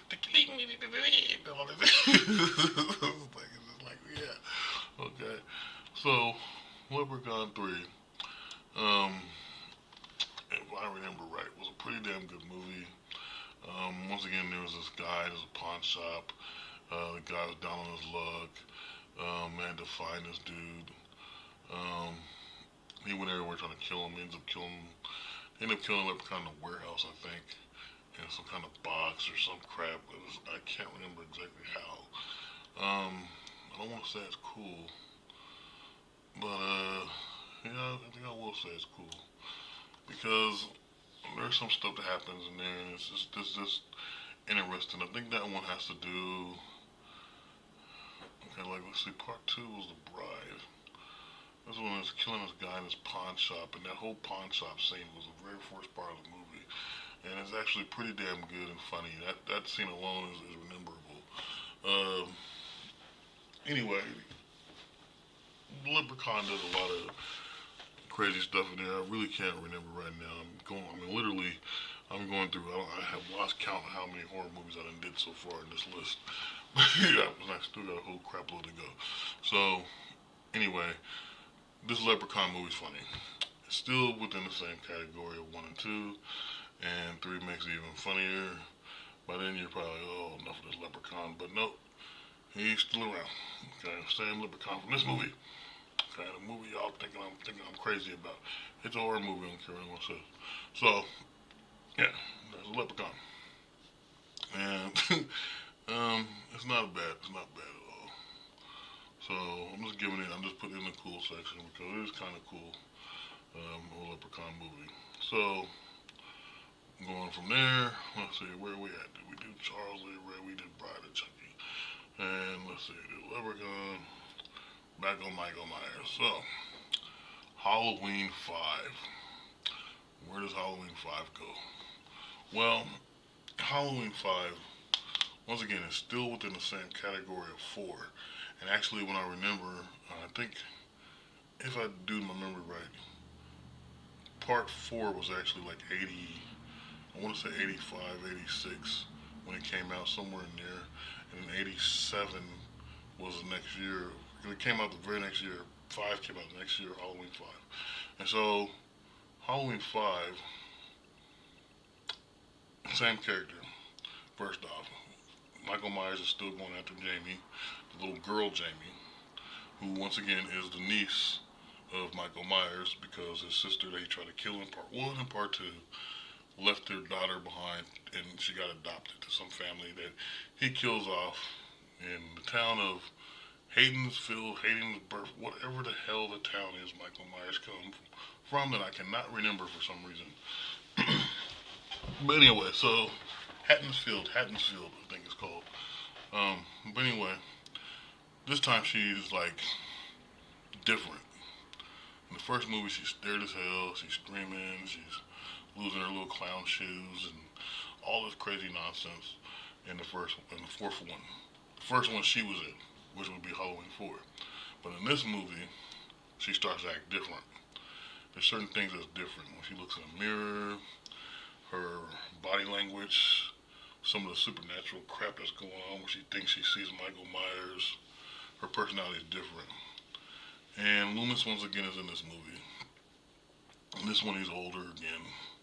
He's really old in this one. I think this is actually the last time you see Loomis character in the Halloween movies.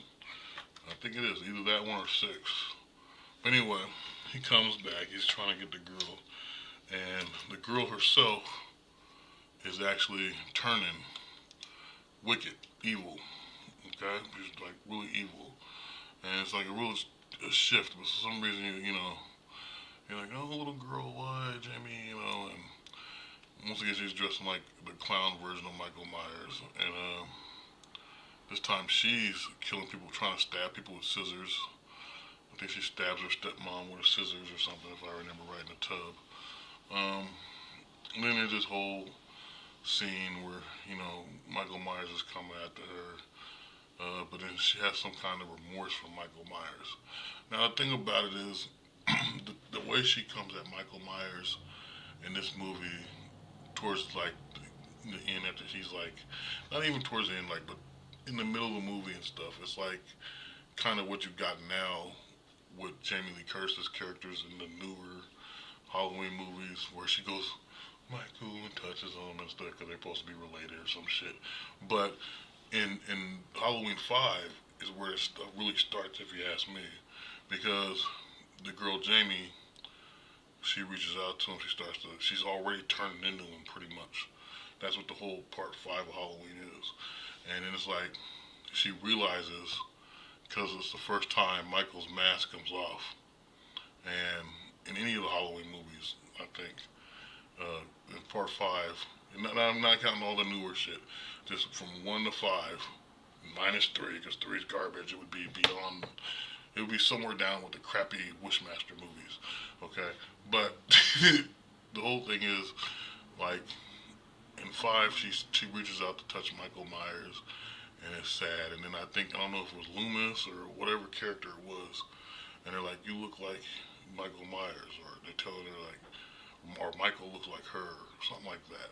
Somehow her and Michael Myers look exactly alike because it's mentioned in the movie, and you're like, "Oh shit."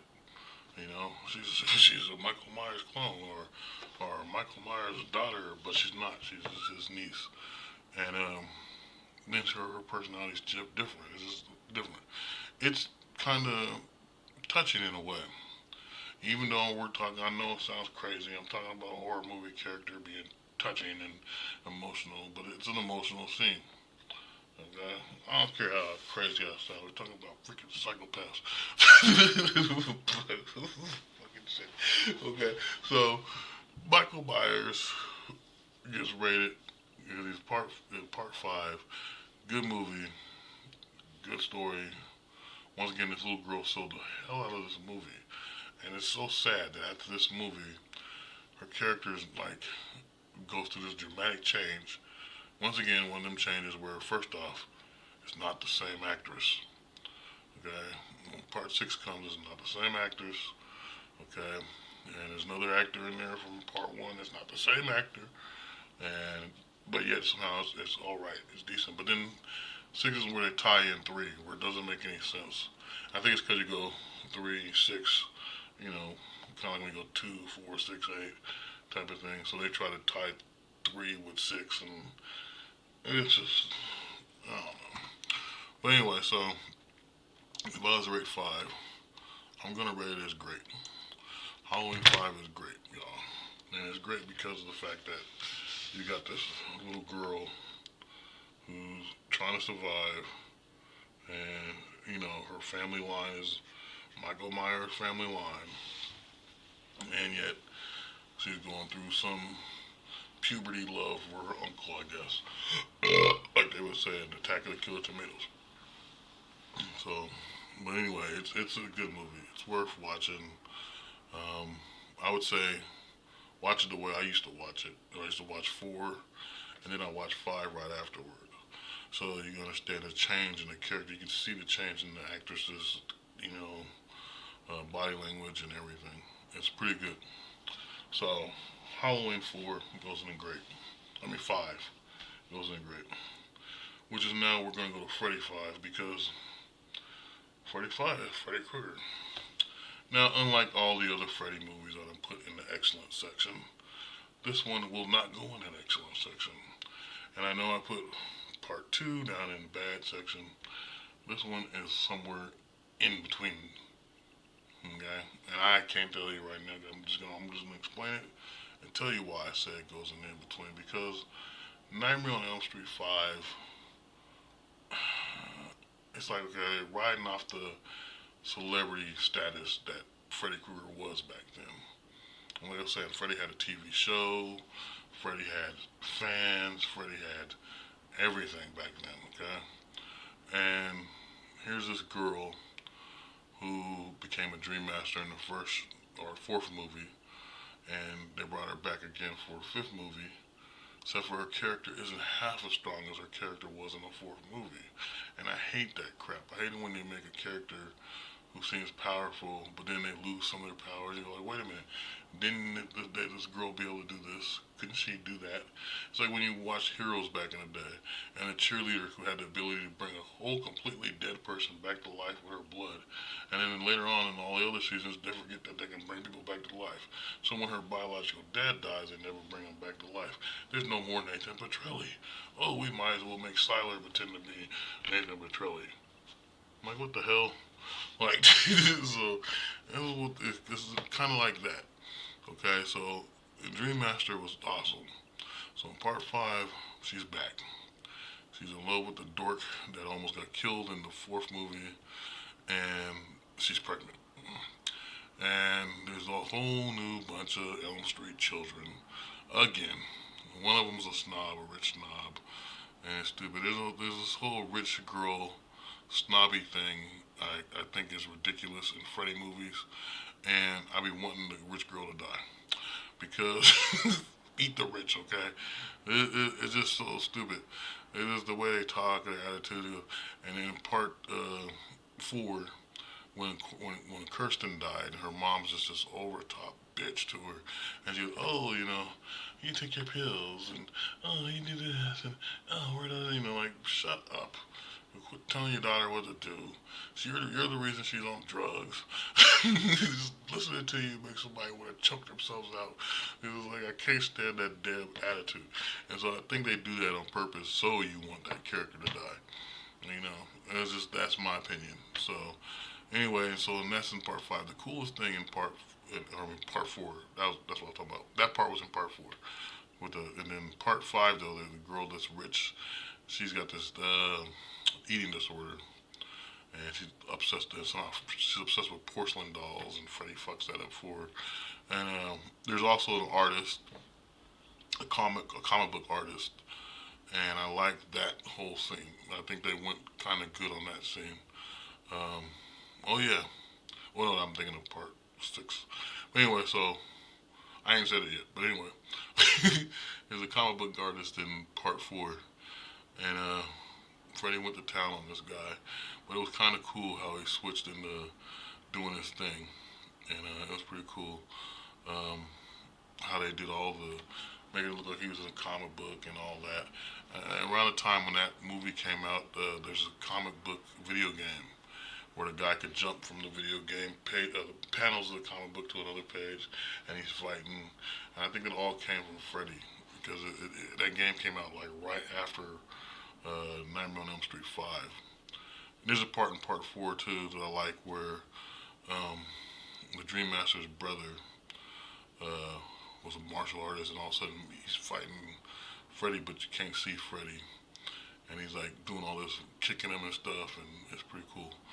Anyway, like I said, I watched a lot of freaking Freddy movies back then. Big celebrity back then. So his whole thing with Five is, like I said, he's pregnant. I mean, the girl Alice is pregnant, and Freddy's trying to kill out the new Elm Street kids. There's also a black actress in there, and she was popular back then. I have no idea what happened to her. She was pretty good. She did some other hood movie too. Couple hood movies. I think she was in Higher Learning. I think it's been a long time.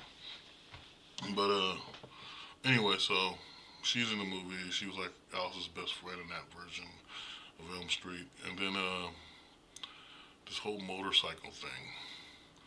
I'm not gonna explain it, but you gotta watch Nightmare on Elm Street 5 and tell me what the hell is going on with this motorcycle thing. Okay, because that's the only part that trips me the hell out. And I'm like, what the hell is going on? It's like, they don't get it. They don't get the freaking the motorcycle and the dude, and it's just weird. And then the whole diving thing is just it's so stupid. So anyway, Five is not one of my favorite Freddy Krueger movies. Okay, Nightmare on Elm Street 5 is okay. Okay, it's okay. It's not something I say, hey, go watch this. We just watched part four. We should watch five. No, most likely you would hear me say, oh, we watched Nightmare on Elm Street 3. Let's watch four. I wouldn't say watch five. I mean, it's all right because there's a Freddy baby, or there's a baby, and or the girl's pregnant with a baby, and it's just crazy. But the plot is that the baby's dreaming. Okay, even though and this probably would piss people off. That's all about abortion too. If you watched Nightmare on Elm Street 5, because they always try to say babies don't have consciousness and all this crap, but Nightmare on Elm Street 5 tells you they do. Because the baby's steady dreaming and Freddy's still here, steady around whether you're asleep or not, and that's what makes that movie interesting. But it still goes in the okay section because all the crap that's going on. I'm like, what the hell is going on? Like, why is this happening? Oh, the cool part too about three and four, well, mostly three, is the whole nun thing. His mom. The whole concept is crazy. Then they go in there and they meet the mom, but then she's not even really there. She's a spirit. She just picks this perfect old lady to be a nun. It's crazy. Anyway, I like that concept. That evil was not too far different than good because Fred's mom was a nun, and evil had to come from somewhere. Sometimes the most evilest of people are the most nicest of people. Um, so where are we at? So okay, Halloween, Nightmares, and now we're back on Jason. And so the new beginning, Jason, the new beginning, which is Jason 4 or 5. Wait a minute, what the hell? What's 4? Jason 4. Okay, so in Jason 4, what happens is, um, actually no. Okay, I might have them mixed up. I'm telling you, my Jason movies, Friday 13th movies, it's been a minute. Anyway, so I'm thinking this one is the one where Jason is killing um, people in freaking Crystal Lake. But I'm thinking it's not the one with the little boy. Or maybe it is the one with the little boy, even though I said that was what happened in part 3. So I have to watch 3 again. I have to watch Friday 13th part 3 again, and then I will know which one this one is. But I'm gonna say this is the later one, and the reason why I'm saying because I'm thinking 5 is the one that I want to really talk about. 5 is when they really glorified Jason, even though part 4 he's like, he's still doing Jason crap. It's Jason. There's someone trying to pretend to be Jason. That old chestnut. In a lot of Friday the 13th movies, there's someone pretending to be Jason, but they're not Jason. It's just stupid. The same thing happens with Michael Myers a bit, but not as much. Not as much as Jason. Jason has copycat Jasons. So I think that's what happens in this one. It's a copycat Jason, if I remember right. I think that's the one too where they kill the dude, the black dude on the tree, and then there's like some girl that gets like slammed in the damn sleeping bag in the tree, and I think that's that one. I can't really remember that one too well. If that's not the one I'm thinking about, I'm thinking that's the one with the little boy. I'm thinking I can't remember three. That's crazy. As much as I grew up watching these Friday the 13th movies, I cannot remember that crap. Anyway, I don't know, but anyway, it's Jason, and I'm positive it's one of the cooler ones. I'm just gonna put it over here because I know it's gotta be one or two. It's gotta either be the one where he's terrorizing people and it has something to do with that dude in the nut house, or it's the one where the little boy kills Jason. One of these is the damn movie. Okay, one of the movie. I know it is. I can't remember. It's just so long ago. Um, and the cool part is I own them all. I own them all. But then you guys will laugh at me because I still have the original VHS copies of all these movies, except for the newer ones. Um, anyway, I'm not gonna get into Jason starting to confuse the hell out of me. So we're going to the Seed of Chucky. Now, the coolest thing in the Seed of Chucky, besides being freaking Chucky, besides Jennifer Tully being even more hot in this movie, it's a beautiful woman. She's just beautiful. I love her little voice, her amazing breasts, and freaking Method Man's in this movie. And no, not Method Man. Redman. Redman's in this movie, and he's funny as hell in this movie. And it's supposed to be Redman's baby he's having with. Oh no, she's trying to convince Redman that she's pregnant with his baby. And that's how dirty Jennifer Tully's character was before she became Tiffany, because Tiffany's a doll. The doll possesses the real Jennifer Tully. But what's funny is that it's so funny, man, because the Method Man goes, "Girl, I've been, I've been castrated. You think I don't know this game or something like that?" And it was funny as hell when he said it because it's like Red Man was on this game. He was like, "You ain't gonna trick me. I did it as soon as I became famous." Castrated, whatever he said. But it was funny shit. Um, the whole thing. So pretty much, if you watched Bride of Chucky, which you should have did, and at the end of Bride of Chucky, it doesn't just end where okay, Chucky's dead, Tiffany's dead. Tiffany and Chucky gets this big fight at the end, and of course they die, but somehow this baby comes out of Tiffany. A little doll chick has a baby, and the baby looks all evil and crazy. Well, and the Seed of Chucky, the damn baby is this British, which makes no sense. Everybody's got to be British, right? The British baby doll comes out. It's a British baby doll, and it just starts doing all this crap in the circus. It's like, oh, are you my daddy? Are you my mom? Are you my mom? And all this crap. And Chucky's like sitting there pissed off because now he got a kid. He got this crazy broad. And he's a daddy's asshole. And this broad's trying to be all woke and tell the kid he can be a girl, he can do this crazy crap. And so he's going through this crazy shit where he thinks he's Norman Bates, where he dresses like a bride, starts killing people. And the funny thing about it is, I'm talking about dolls. That's a lie. It doesn't make any sense. It doesn't make any sense. It's just so crazy. So it turns out that the doll has split personalities, and so there's two of them in his body. One was a boy, one was a girl, and then that's not even the case when you get to the TV series of Chucky. So it's just like it's just the most weirdest shit. It's just like it just doesn't make sense.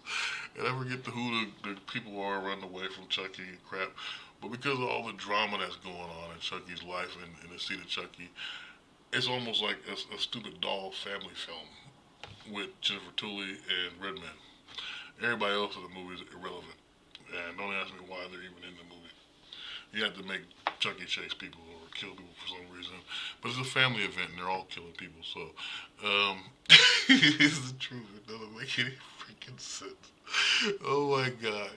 I'm just gonna say, because it's a funny movie. It's a good movie. It's funny. I will give this time Chucky going in the great section again. We can see the Chucky. And it's a weird ass movie. Okay, it is just weird, and Chucky ends up dying, and everyone got red hair at the end of the movie, and this is, I don't know. This is a good movie. It's so stupid. Thinking about it is kind of funny. It's just really funny the way the plot is, the way the doll family is. It's just weird. And in a way, I should put Chucky with. I thought about it when I made this list because I used to watch Puppet Master, and I think, okay, well maybe Puppet Master and Chucky would work, but it wouldn't really work because Chucky was a man that became a voodoo doll person. In a way, he's like a voodoo priest trapped in the doll's body because he can actually perform voodoo. But when you go to Puppet Masters, some of them are people that became shrunk down puppets, and it's a whole different thing. It's like I think I had or I have up to 6 Puppet Master movies, maybe 7. There's just one where there's a human-sized puppet, and the thing is crazy. But it's actually the actor actually looks like that because he's in another movie from way back when, and he still looks like that. So he's not really there's not really makeup going on there. The guy actually looks like that. So it's a trip, man. Whew. Okay, where we at? Let's see the Chucky. So now we're going to Leprechaun 4. I'll move up here real quick. Leprechaun 4. What can I say? Leprechaun in space. Now, this is the most ridiculous concept. It's ridiculous, okay? Because first off,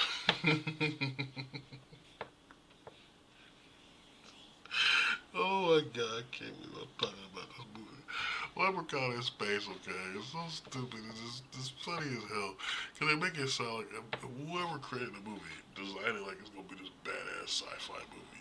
And at the same time, there's a leprechaun coming around, and then he does this whole thing where he's like a giant leprechaun, and they're like tiny little people. And like this giant leprechaun is gonna kill him.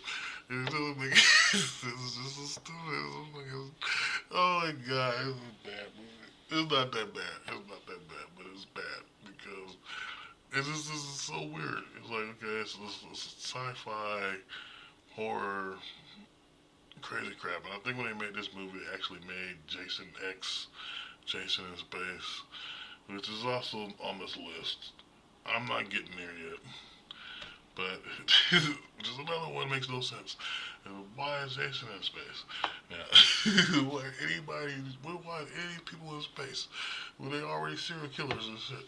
It doesn't make any sense. But the Leprechaun one, unlike the Jason one, is hilarious. Okay, it's hilarious. It's so unbelievable. It doesn't even make sense. And most of the time it's just comedy. And when it comes to Leprechaun, most of the stuff is just comedy. Except the only problem is leprechauns are real. So it's messed up. Okay, honestly, it doesn't make sense. Seriously, I can tell you some crap that happened to me on St. Patrick's Day when I was 17, and it traumatized you for life because it didn't just traumatize me; it traumatized my best friend that was there. Because we could come over to the house, he'd start talking about the story when he's drunk, and I'd be trying not to tell nobody about that dang story because no one believes me when I say leprechaun is real, but it comes out of his mouth, and we the only ones talk about it to each other. And there's another friend of ours that tries to deny the whole thing about the dude being a leprechaun. That dude was a leprechaun. Okay, all of us know it. Okay, I'm not just saying this, but anyway. Leave it alone because no one think y'all don't think I'm crazy. I don't care if you do. But anyway, Leprechaun Space. Because it's so freaking weird of a movie. It's just crazy. I can't say it's cool, but it's just so freaking funny and weird. I'm just gonna put it down in the okay section because it's like I just don't get it. It just doesn't make sense. It doesn't make too much sense. Why there's a leprechaun in space? Okay, this is so stupid. Okay. Anyway, Halloween, Curse on Michael Myers. Now this is the what? Okay, so this is a continuation of Little Jamie. Okay, so when I say Little Jamie, I mean the girl from Halloween 4, who's the girl from Halloween 5, and now she's in 6. So for now, she's either, and that's the part that confuses me too. She's either in her 20s or she's a teenager. But whatever happened, there was a big gap between Michael Myers movies. So from 5, for a long time they didn't make one, and then I don't know where they came out with Michael Myers, The Curse of Michael Myers, or Halloween 6, The Curse of Michael Myers, which was weird because there wasn't none for a while. And 5 and 4 and 5 was like the only ones. It was pretty much Halloween was about to be done and over with. Like, they're kind of done with the series type of thing. And so they made the movie, and this girl's having, the first thing in the movie, she's having a baby. And it's weird in these movies when they have babies because always the baby's some kind of threat or either in danger. The bad guy wants the baby as well as the mother, or maybe doesn't want the mother at all. It's kind of weird because, like, cause once again, I'll throw Terminator reference in here. It's like you want Sarah Connor, you don't get Sarah Connor, so you come back again in the future where John Connor's born. He's 12, and you're after his butt. And either mom's in the way, or you can kill her too, but it doesn't matter now because John Connor's already born. It doesn't make any sense. This is all over the place. So anyway, it's like one of those weird references. But anyway, she has this baby, and the thing about it was, you don't know what happened to her after 5, because in this movie, supposedly a cult kept her hidden for a long time because she looks is the embodiment of Michael Myers. She's like his twin, even though she's his niece. Okay, and she has this baby, and she breaks out of this cult place, and she's like, getting out of this place with her baby Michael Myers clone or whatever. Which I think that's the thing. Like she's the baby, some kind of like inbred thing going on. I have no idea. I can't really remember how the baby. It has something to do with Michael Myers. I just know that. But anyway, so there's this boy, or should I say man? Okay, and there's this man. He's in his house, and he lives in the attic or some crap, and he's got his telescopes and he's filming the house across the street, which is Michael Myers' house, and they're renting it out to somebody or some crap like that, or they didn't buy the house. I can't remember how that goes. And anyway, the boy is Tommy from the first movie. So, which is so weird because he's in the very first movie, but he's not in any other Halloween movies until you get to The Curse of Michael Myers, which is part 6. And what's so weird about it is, where the hell has he been all this time? This little boy was getting killed or chased around trying to, about to get killed by Michael Myers through the whole first movie. And him and Jamie Lee Curtis's character. And you're like, oh my god, they're going to kill the little boy. But then you don't see him again until the 6th movie. He's grown up, he's a whole different actor, got some weird haircut like they did back in the 90s. And he's obsessed with this Michael Myers and he curse and da da da. And somehow he runs right into Michael Myers' niece, Jamie girl, and they start talking. And somehow, oh, my babysitter. And then the whole explanation he's got for why he's after Michael Myers makes no damn sense. Because you're grown up now. Michael Myers is long gone. Why are you still tripping on it? But he is. And then, like, later on, there's all this stupid crap where it's not even really Michael Myers coming for him. It's this stupid cult, and they're like hidden. They're like hidden, from everything with the little girl. But anyway, she ends up dying in this movie, which is crappy because in 4 and 5 she was like the main character and pretty damn good as a little actress, but she ends up dying. And now that I think about it, this might be the one where Loomis was last because he's the one that confirms that it's Tommy from the first movie. When you watch this movie, he's like, "Oh, you're Tommy, the little boy from whatever crap." So he reconfirms that Tommy is there or whatever the hell. So anyway, the movie's a good movie, um, but because they bring back the element from Halloween 3, where this cult that was around that had nothing to do with Michael Myers in Halloween 3, because Michael Myers wasn't even in Halloween 3.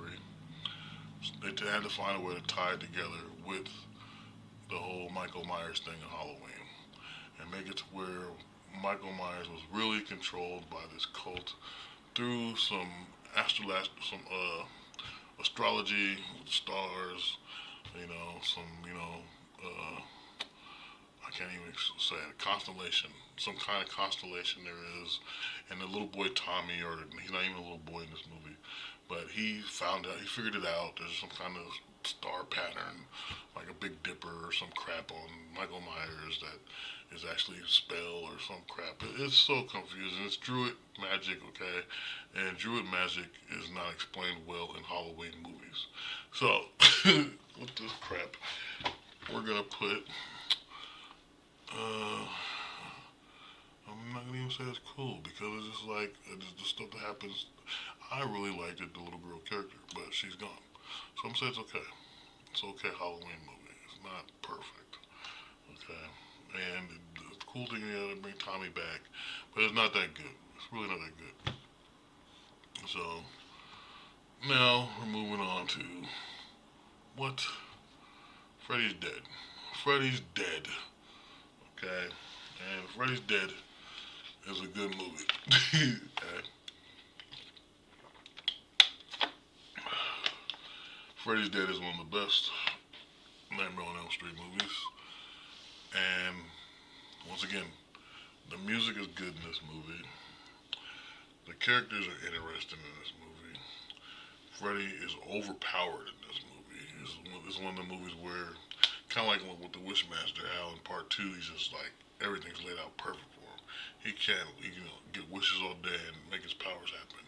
In this movie, Freddy's a top dog. It looks like he defeated everybody already, but yet he's still able to get in people's dreams. So in Freddy's Dead, it's like Elm Street is pretty much wiped out. Everyone's freaking gone. He's trapped there though. Since the last Elm Street kid out, as like a scout to go find some people, and like everyone in the town of Springwood is under some spell because they've all lost their kids. They're all messed up in the head. They think the kids are around and all this crap. And somehow this boy goes out, gets knocked out, and gets sent to this child welfare place or something like that. It's like a kid. I'm trying to figure out a perfect term for it. It's like a kid shelter or orphanage thing. It's not really an orphanage because we don't got orphanages in America. But anyway, he's in this place, halfway house thing. I don't know what the hell it's called. But he goes in there and he meets the little deaf kid, Mexican guy, and he meets the girl, Tracy. He's like, "Come on, Tracy." And he meets the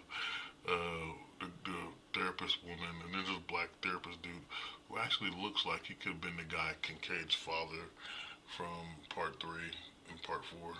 But actually he's been in some old gangster movie I can't remember from back in the day. And I think he did it with Isaac Hayes, but it's a long time ago, so I can't tell you the name of that movie. But and Huggy Bear I think was in it too. But that's just old school gangster movie or pit movie, one of the two. But anyway, he's a therapist in this Nightmare on Elm Street movie. And then there's this kid who's obsessed with video games. And at the time, it's like Freddy says it like goes, "Check out my Power Glove." But at the time, Power Gloves was already out, and it's like they probably started that movie before when Power Gloves was still kind of going, but it took a year or two or something like that because the Power Glove was already out. But it was just funny because he goes, "Check out my Power Glove," all this crap, It was a pretty cool scene though. But the dialogue in this movie is funny. Everything in the movie is hilarious. They actually show how Freddy dies in the movie. They actually show what these things that are that control Freddy, and this it makes it a little bit more interesting because before you just say, okay, Freddy died, and neighbors killed him, and he's after all the kids in Elm Street through their dreams.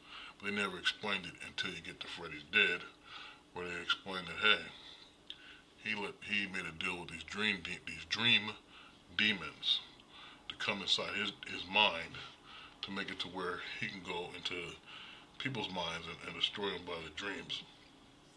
So, in Freddy's Dead, they show how that happens. But before that, you would just say, okay, he's just some crazy guy that somehow can come kill you in your dreams because you think about him or something like that. And so, but that movie, that's what they do. And then the best part about it is, Freddy had a kid. Freddy has a kid. See where I'm going with this. Around all so far, I covered like oh how many movies where there's a kid. So it was like you see the Chucky, there's a kid. You know, so it's just leprechauns trying to have kids. You got freaking Halloween and a kid. It's like kids everywhere. So in this movie, it's really about Freddy finding his daughter. Not just going at the Elm Street kids. It's about him finding his daughter. And the chick that played Freddy's daughter wasn't that bad of an actress. Kind of hot, in a way. But anyway, you know, you see her memories, which is a whole different thing for all the Nightmare on Elm Street movies. And it gets really deep. And it's kind of eerie, like creepy. I guess you guys would say cringe. Because it's like, what the hell is he doing, you know? And you see, you know, all these different experimental gloves he had. And, you know, she's wearing the dress and all this. And she doesn't even recognize it herself. But the other kids from Elm Street can remember her through the dreams. And it's just this big thing. But then there's this cool thing where you know, he's got that girl Tracy, and she's a martial artist and shit. He's like, kung fu this bitch, you know. Anyway, so anyway, uh, that part's cool as hell. And then they figured a way to do something that actually Nancy figured out in the first movie. Because if you grab Freddy's clothes or you grab Freddy, you can bring him out of the dreams and bring him into the real world. And then he can get killed for real. So for the way they do it is this whole thing with the mind and everything. And it's a trip. But Freddy still has his powers when he comes into the real world. It's just this whole thing. But she finds a way, because she's his daughter, she can go inside his brain and start doing stuff. It's a trippy ass movie, fun to watch, very fun to watch. You know what I'm saying? He goes, "Do you think you're my child?" You know what I'm saying? It's like it's a good shit. So Freddy Dead, good movie, damn good movie. I mean, I can go on and on, but it's like I've been spoiling the movies anyway. This one just goes as excellent because Freddy's Dead was a damn good movie. It has good music too, from the beginning to the end. Um, it's hilarious. At the same time, very. Uh, some people get. So I watched it with tons of people before. Everybody had a different reaction to different scenes. The Deaf Boys thing is very disillusioning because you know there's parts where you can't hear, or they'll do sound effects to where it's like it's you know you can tell there's a separation from hearing things and all this, and the way they do this crap to his ear, it's just you know it fucks people up when you watch the movie with them. And then there's a whole another scene too that you know the whole thing with his daughter and all that's messed up. Everything's just so many different feelings you can get from watching that movie. But one thing you know, it's hilarious because of the crap he's be saying. Just like Chucky movie. And so, yeah, that's where it goes. An excellent section. So, man, we are freaking going crazy. So here we go. Friday the 13th, part 5. Or, wait a minute. I lost count. No, wait a minute. That was 5. And this is 4, 6. How does a V work? The V confuses the hell out of me. This has to be 4. Whatever. This is the one where Freddy's dead. I mean, Jason's dead. Okay. So anyway, Jason's in the grave. They buried Jason. He's long gone. The little boy that killed him, he put him in the grave. Okay. And he's a grown man now. The little boy's a grown man. He's this blonde-haired actor who wears glasses. Doesn't look nothing like Corey Feldman. And lightning hits the grave. And, Jason comes out and he starts killing people again. And the whole thing's crazy because the boy thinks he's after him, but then it's kind of like copying Nightmare on Elm Street 2 because this idiot thinks he's Jason. Like, how does he think he's Jason? I have no idea why. The townspeople think he's Jason. So, it's like a little different than the ones where people actually pretend to be Jason. This idiot just out of nowhere thinks he's Jason. And, Jason's running around slashing folks to get to him. Actually does. And with the lightning thing with him in the graveyard and Jason coming up and people getting afraid and, Jason's back and, it was crazy shit. I don't even know where to go. But watching this, I was like, oh my god, Jason. And it's so stupid. I remember I was stoned and I thought he was trying to kill me. It was, it was so stupid. Anyway, this movie goes in a great section, okay? Because this is a good one. I've seen it before. That one puts me back on track with Friday the 13th because I remember what happens. It's the whole thing with the boy, and he thinks he's Jason. And it's so stupid. It's so dumb how he thinks he's Jason. But he killed a lot of people crazy in this movie. And it's actually a good watch. Actually really good. But the best part in the whole movie is when Jason comes out of the cemetery, lightning strikes down, his body wakes up, and the eyeball, and you're like, oh my god, Jason. He jumps out, and the dude that's digging him up is like, oh my god. And he's trying to run, because he's trying to prove that Jason was in their grave and stuff. It's so crazy. But it's a good movie. It's a good movie. Now we're going to The Curse of Chucky. So, between The Seed of Chucky and The Curse of Chucky, many years have passed. Many years. Because they kind of had to start a whole new story with Chucky. And in this one, brings Miko. Miko is this girl who, before Charles Lee Ray even met the doll, Good Guy doll, before he even touched the Good Guy doll and put his spirit into it and became Chucky, Charles Lee Ray was already a serial killer. And he had some couple he used to hang out with, and the wife was in love with some dude and got pregnant. Chucky went to him, did some crap, stabbing her belly while the girl was pregnant, and Miko was born with not the ability to walk because he had slashed knives through the bed, the stomach, and all this crap. It's crazy stuff. It's really crazy stuff. But anyway, Chucky's in his doll, and he comes back to this family, one of the first families he tortured before Andy. Because Andy's like the next family afterwards. But you don't know about none of that because of all the crap with Charles Lee Ray and getting shot by the cops in the toy store and putting his body in the Chucky. But you find out in The Curse of Chucky that he had all this stuff planned way before he does little things to families and comes back to them before he was even in the doll. So it's crazy. But this Miko girl, if you ever watched there's a documentary about Chucky and the actor that plays Chucky. His daughter is Nico. So she's actually the daughter of Chucky in real life. So it's actually pretty good. And so this whole thing, The Curse of Chucky is pretty good. I'll say it's a good movie. And it goes back to showing the old original actor who's always been the actor of Chucky. Because he's been the voice of Chucky, he did the physical version of Chucky. He's Chucky. And then he got his real life daughter playing now in the Chucky movies. And so I think the best part of this movie that I like, that is so weird because Chucky's voodoo, whatever, and he's a doll. But there's a part where I thought about it when I was watching this thing towards the end of the movie.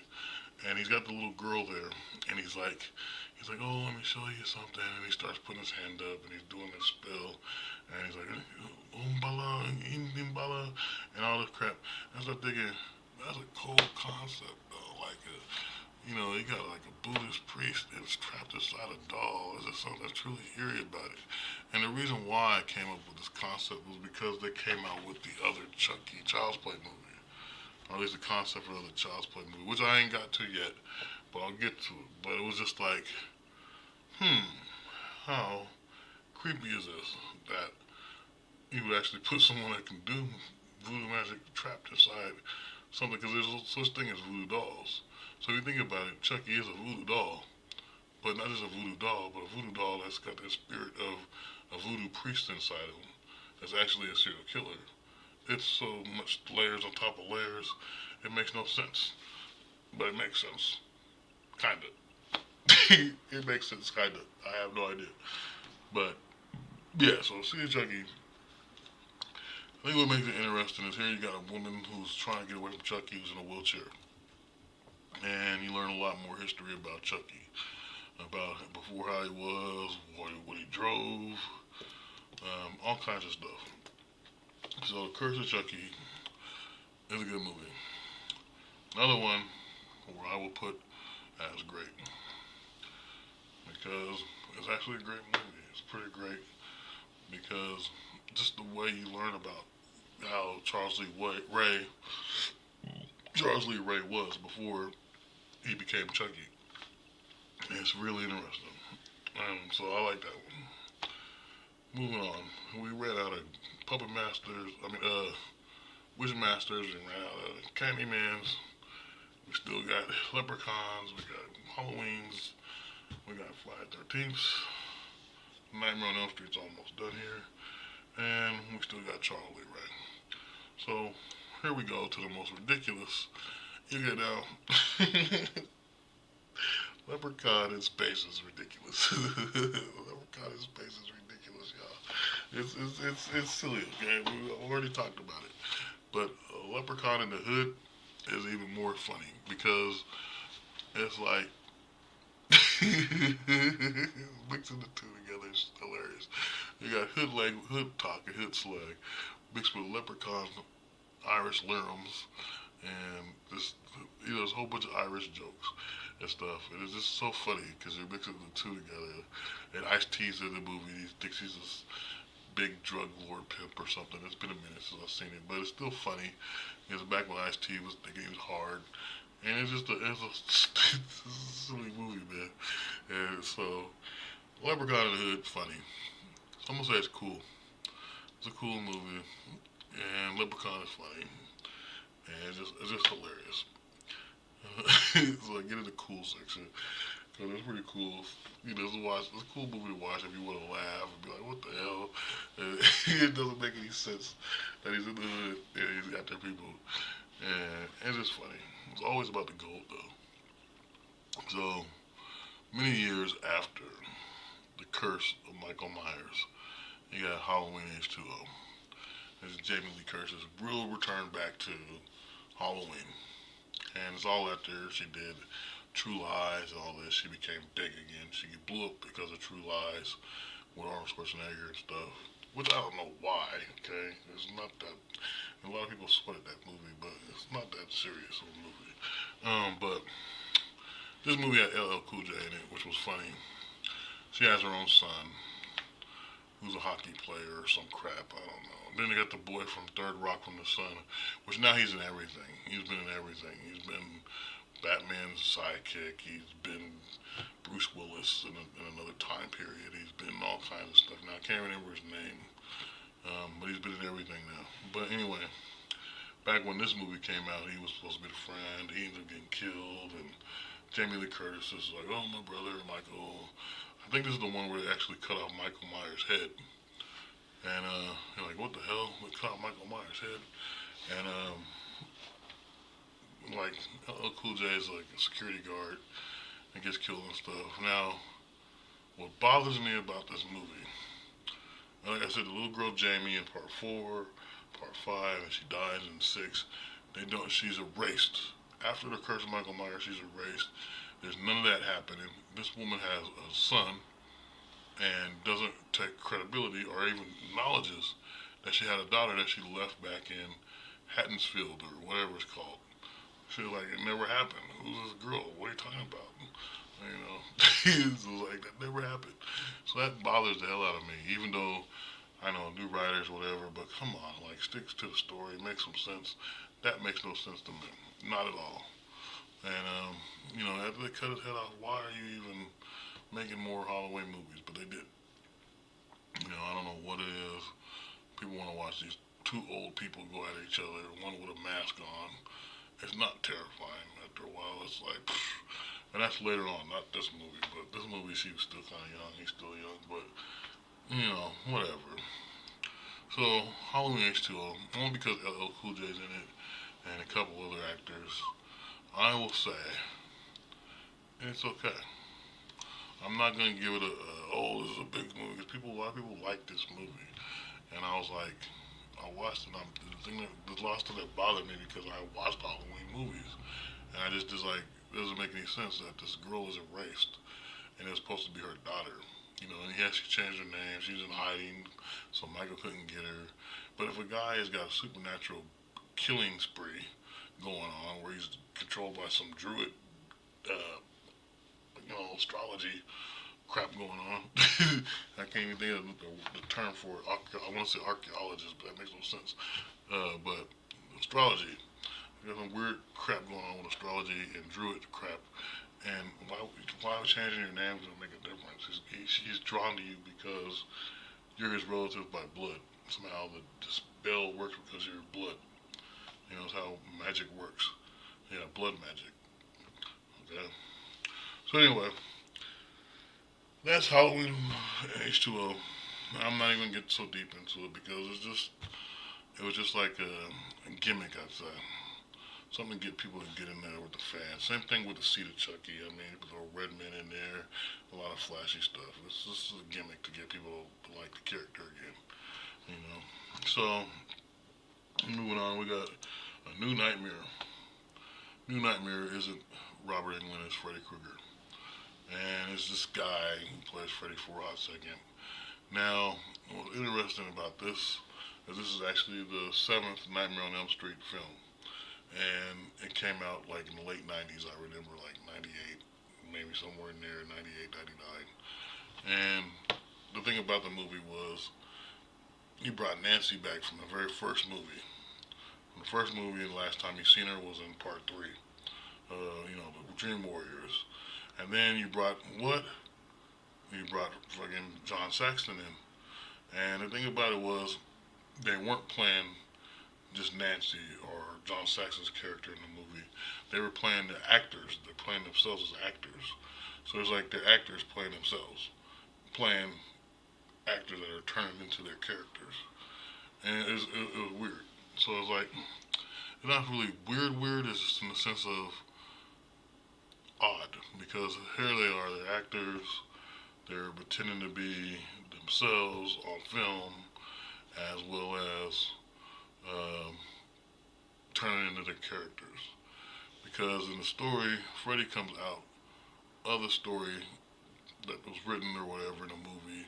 They talking about making a reboot or some crap. That's what they talk about in the movie. And Freddy comes into the real world, which is our world. So to make it look like that's happening, the actors that are playing themselves are now being terrorized by Freddy. And there's a part where the girl that plays Nancy tells her father, which is John Saxon, but she tells the actor, John Saxton, John, Freddy's after me. Freddy's coming back.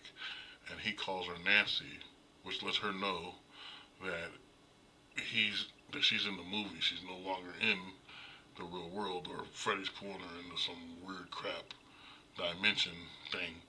And it's odd. And then you got a little boy. I think the little boy that played Gage in Pet Cemetery. Or he's a little boy. He wasn't Malik. What was his name? Not Isaac or whatever from Children of the Corn. I can't remember where the little boy is. But anyway, the little boy is her son, and he's really a midget, I think, in real life. Or a little person, excuse me. A little person. But anyway, he's in the movie. And there's this whole thing with Freddy's tongue again. I don't know what the obsession is with Freddy's tongue, but his tongue wraps around this pole, and he's in this furnace, and he's hanging on to this thing. And it's just some crazy, uh, really crazy nonsense that Freddy's doing in this movie. This is not Robert Englund, which they actually go and they show him. They like he goes on some kind of talk show, and the actress that plays Nancy's there, and she says something to him, and she's trying to see if he's actually trying to be Freddy in real life, and he's like, "No, I'm an actor," type of thing. And it's actually kind of funny scene. And there's a lot of things about it that's funny, but the movie, I can't really say to me personally, that it's a Freddy Krueger movie. It's a different way of looking at Freddy.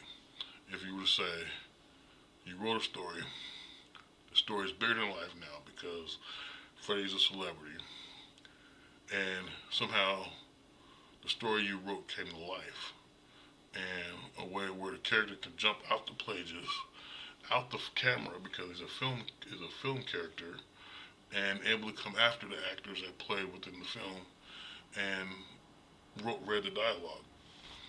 Yeah, I mean that's the only thing I can think of. Other than that, I mean it's all right of a movie, and it's good as one of the Freddy lineups. And I think it is nostalgic. It's kind of like how people say, oh, they want the Power Ranger reboots. Like people say that all the time. But how many times do you want to see Mighty Morphin when you got so many different varieties of Power Rangers? So it's just the same thing when you got these movies that come out with all these different sequels and different versions, and you want to go all the way back to the beginning and no one remembers. Stupid, boring. How's that girl say that played Snow White? Weird, weird. Okay. But anyway, so this movie is not bad. It's not excellent like I did with the rest of Freddy's, and it's not so much cool or whatever. It's okay. It's another okay movie.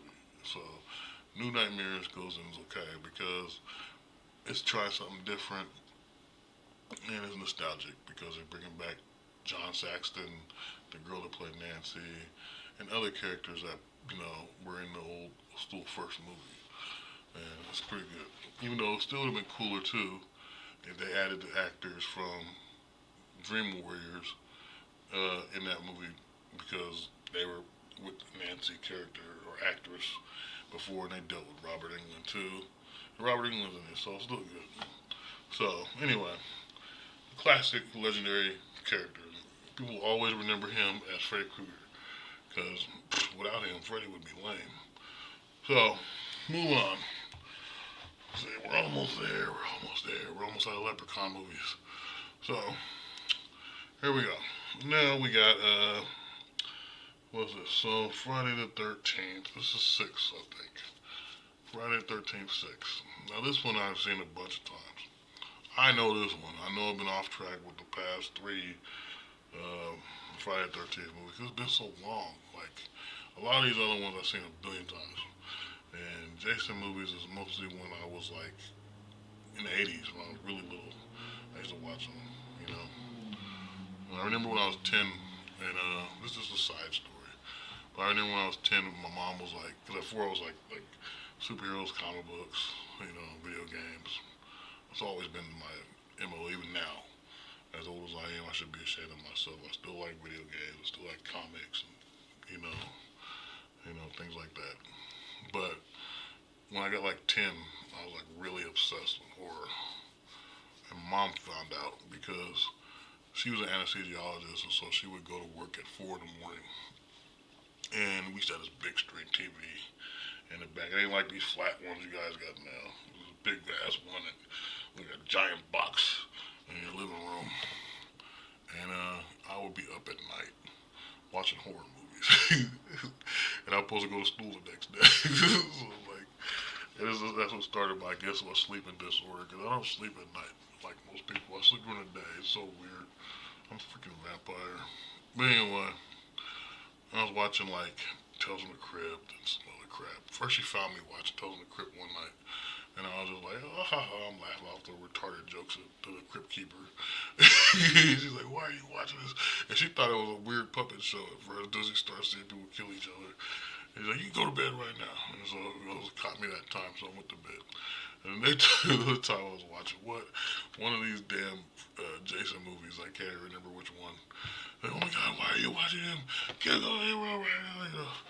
And then somewhere she caught me watching Friday the Nightmare on Elm Street, and it was part three. And um, she had a thing for Fishburne. I think that's what broke her down.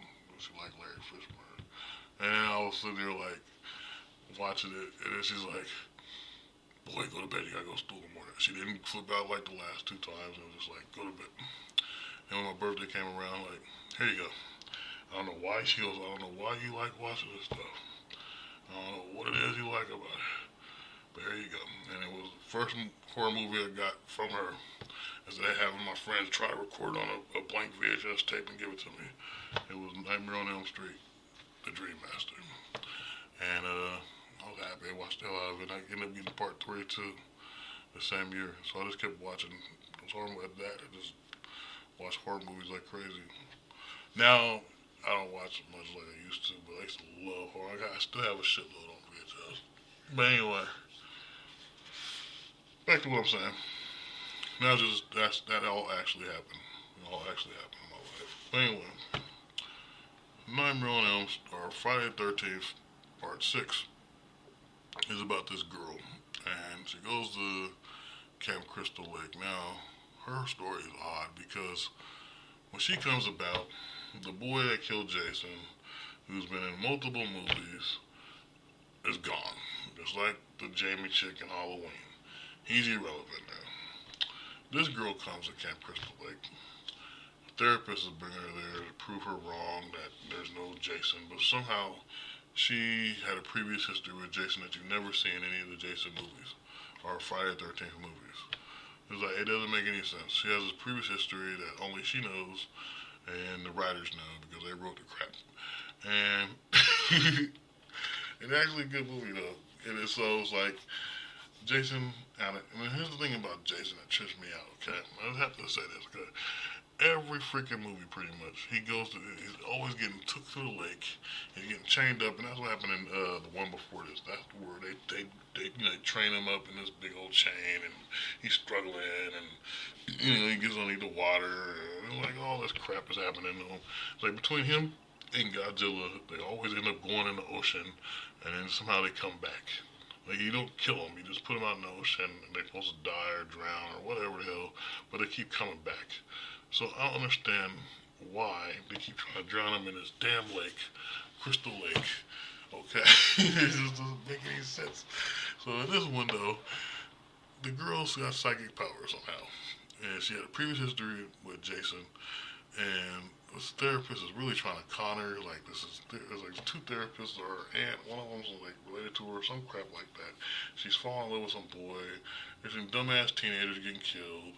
The killing is kind of interesting in this movie. The different ways he does it, and then she starts using her psychic powers against Jason, which is something totally different. It's never happened before in a Jason movie until that movie. And she's like tears the bridge down and he's on, or we call that the boardwalk or the whatever that is. She's like turning the thing and Jason's like, oh, this is like so stupid. And then like they drag him with some boat, pull him out in the ocean, they throw him in the water. It's crazy. There's a lot of psychic crap too, where stuff hits him inside the head in the house where he's trying to kill her. And so with this one, it's actually entertaining the movie because he's already some kind of demon, resurrected slasher, mutated dude, and this chick's just some blonde girl with psychic powers that's fighting him and therapists and whoever else. And so this movie, as if Friday the 13th movie, goes up here as excellent because it actually is a pretty good movie. It's written pretty good, except for the fact that a lot of stuff previous doesn't make sense to this movie now. And unless you want to say, in a way you can say when it comes to Jason movies, that every character in a Jason movie has their own individual story. They're not always connected. The only connection is Jason. It's kind of like you say, like, oh, there's someone looking for, oh, hmm, how can I say it, like a jewel. Well, everyone's gonna want that jewel. So everyone's got a story of how they came across getting a jewel, how much it's worth. They all want to get it to be rich, but they all have a story. But no one really obtains that jewel. It's the same thing with Jason here. Everyone has some interaction with Jason, and none of them really knows each other, but they all have some kind of link to Jason. You know, it's something like that. Is the way I can explain it. But that movie, her psychic powers, is shocking. If you ain't never seen the movie, in the beginning, and when you start watching it for the first time, you'll be like, oh my god, what the hell? This girl's psychic. And they're giving her all this nonsense and they're brainwashing her because she's supposed to be mentally ill. But really, she has psychic abilities. So, let's move on to the cult of Chucky, which kind of goes in the same category as the other one because she's supposed to be mentally ill. And in this movie, the girl Miko, which is the one in the wheelchair from the Curse of Chucky, is mentally ill now. They put her in a house. Okay, she's worried about getting her daughter back or her niece or something back because all her family gets killed. And so she's like, well, how do I get my niece back? And she's worried about Chucky. And then there's this Chucky doll that comes, and there's this girl that thinks Chucky's her baby, and Chucky's breastfeeding off of her because she's mentally ill. And I don't think he's really breastfeeding off of her. I think he's just like playing with her. I don't know. And there's some guy that's got mental illness who ends up having sex with her, who actually crazy. And there's so much stuff that happens in The Curse of Chucky.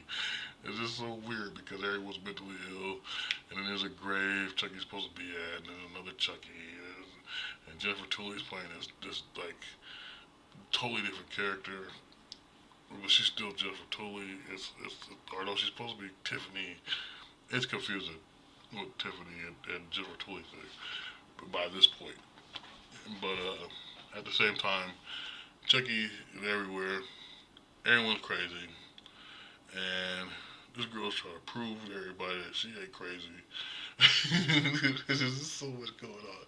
This is where Chucky became over the top too much. But the thing that's the best part, and actually the most shocking part, is where Andy is back. The boy from the first two movies, the original Andy, actor, grown man, has the Chucky from the Bride of Chucky tied up to some wooden thing, and he's by computer torturing the hell out of Chucky. That's a good twist. So, Curse of Chucky, all in the nut house, bunch of crazy stuff, and it's hilarious in a way. But it's when there's multiple Chuckies. So, the cult of Chucky, I mean. And that's why it's a cult of Chucky, because they're all in there. Everyone, even if they don't got Chucky, is somehow obsessed with Chucky. Okay? And it's not the first time. The Nut House thing happens in a lot of horror movies. It happens in The Dream Warriors. They're all in the Nut House. They all learn how to dream through meditation, sleep meditation, but they're in the Nut House. And the cult of Chucky, they're in the Nut House. You know, Michael Myers comes from a nut house. You know what I'm saying? Like, it even happens in one of the, you know, Friday the 13th. There's a lot of stuff with this nut house crap. It happens in every freaking horror movie eventually. So, anyway, the Cult of Chucky is funny. The Cult of Chucky is dramatic. It's not bad. And it's humorous. It's not okay. It's gonna be great. It's cool. It's a cool Chucky movie. I don't want to put it up there with great and stuff. It's all right. By then, it's just really silly. So it's kind of cool, you know. And it's just a really odd one. Now, Leprechaun in the Hood 2. Leprechaun in the Hood 2 is just a sequel to Leprechaun in the Hood, but it's still funny. Okay, there's just something about Leprechaun in the Hood that busts you up. I think that's the one where they had a little black guy. He's like a little tiny actor. He's in everything, but he cracks me up when I see him. He's also in I think the last thing I seen him in was Oz the Great and Powerful. He's a funny little dude. But he's a drunk and he walks up to the leprechaun like, "Hey, you're one of us." They're all hanging out with the leprechaun, getting them drunk and stuff. It's hilarious. Or maybe I got it mixed up. Anyway, in one leprechaun that's happened. It's hilarious.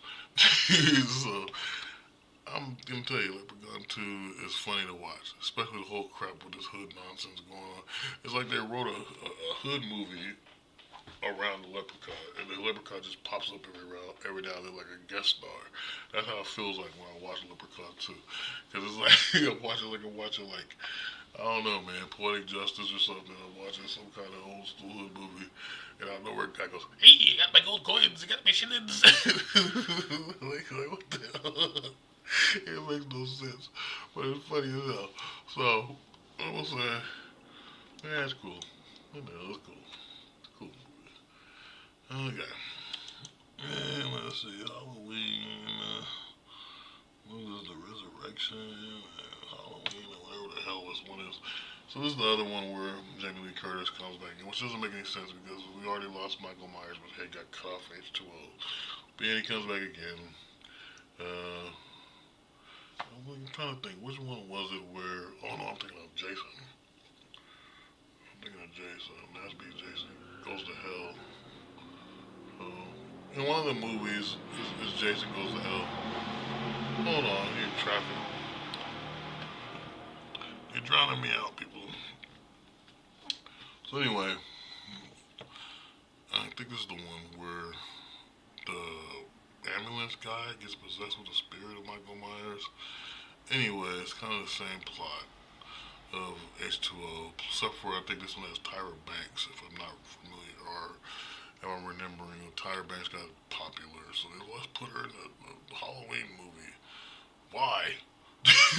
Why? So it is the one I'm telling you, it's the one with Tyra Banks in it, and if it is the one I'm thinking of, Tyra Banks should have never took this role, along with whoever else was in this movie, and Jamie Lee Curtis needs to give it up because this movie was bad compared to the first one. Okay, and the acting is kind of shitty because it's just shitty. And so I don't like this Halloween, and I'm gonna put it in the bad list because it's a bad Halloween, and it's like H2O supposed to solve everything, and it didn't. And it's like let's trap this woman who originated from this role back into this role, and let's just milk the hell out of it because hey, she's originally with Michael Myers. Let's just make her the main Michael Myers person in the fight. Yada yada. It's lame. It's bad. I'm not even gonna get into it. I'm just so tired of her being Michael Myers' enemy. I'm telling you, the little girl Jamie from the fourth and fifth movie was way better after a while. I mean, give it up. You've done it already. Move to a different project. It's like her popularity status trapped her right back in the status she was. Uh, God knows how old she is now, but it's just like, I mean, like, well, I guess it was 30, 40 years ago for her when they made this movie at that time. So it didn't make any sense. And so that goes in bad. I just don't like that movie. Okay. So moving on to Jason versus Freddy. Jason versus Freddy is actually made off the concept of a Dynamite Comics book story, or it might be a little bit of Dark Horse and Dynamite Comics, where Michael Myers, or not Michael Myers, Jason, Freddy, and Ash from Evil Dead all fought together. Now, they took Ash out of the story and it's just Jason versus Freddy. And what we got was interesting. You had the girl from,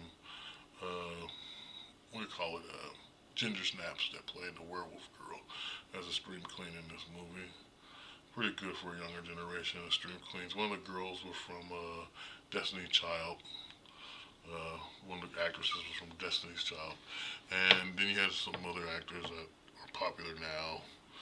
Um, the fight scenes were okay. I like the fact though there's two alternate endings, one where Jason wins and one where Freddy wins. The dream where they go into Jason's mind and make him see his mom and all that crap is odd. it's one of the movies where the special effects are kind of just flashy.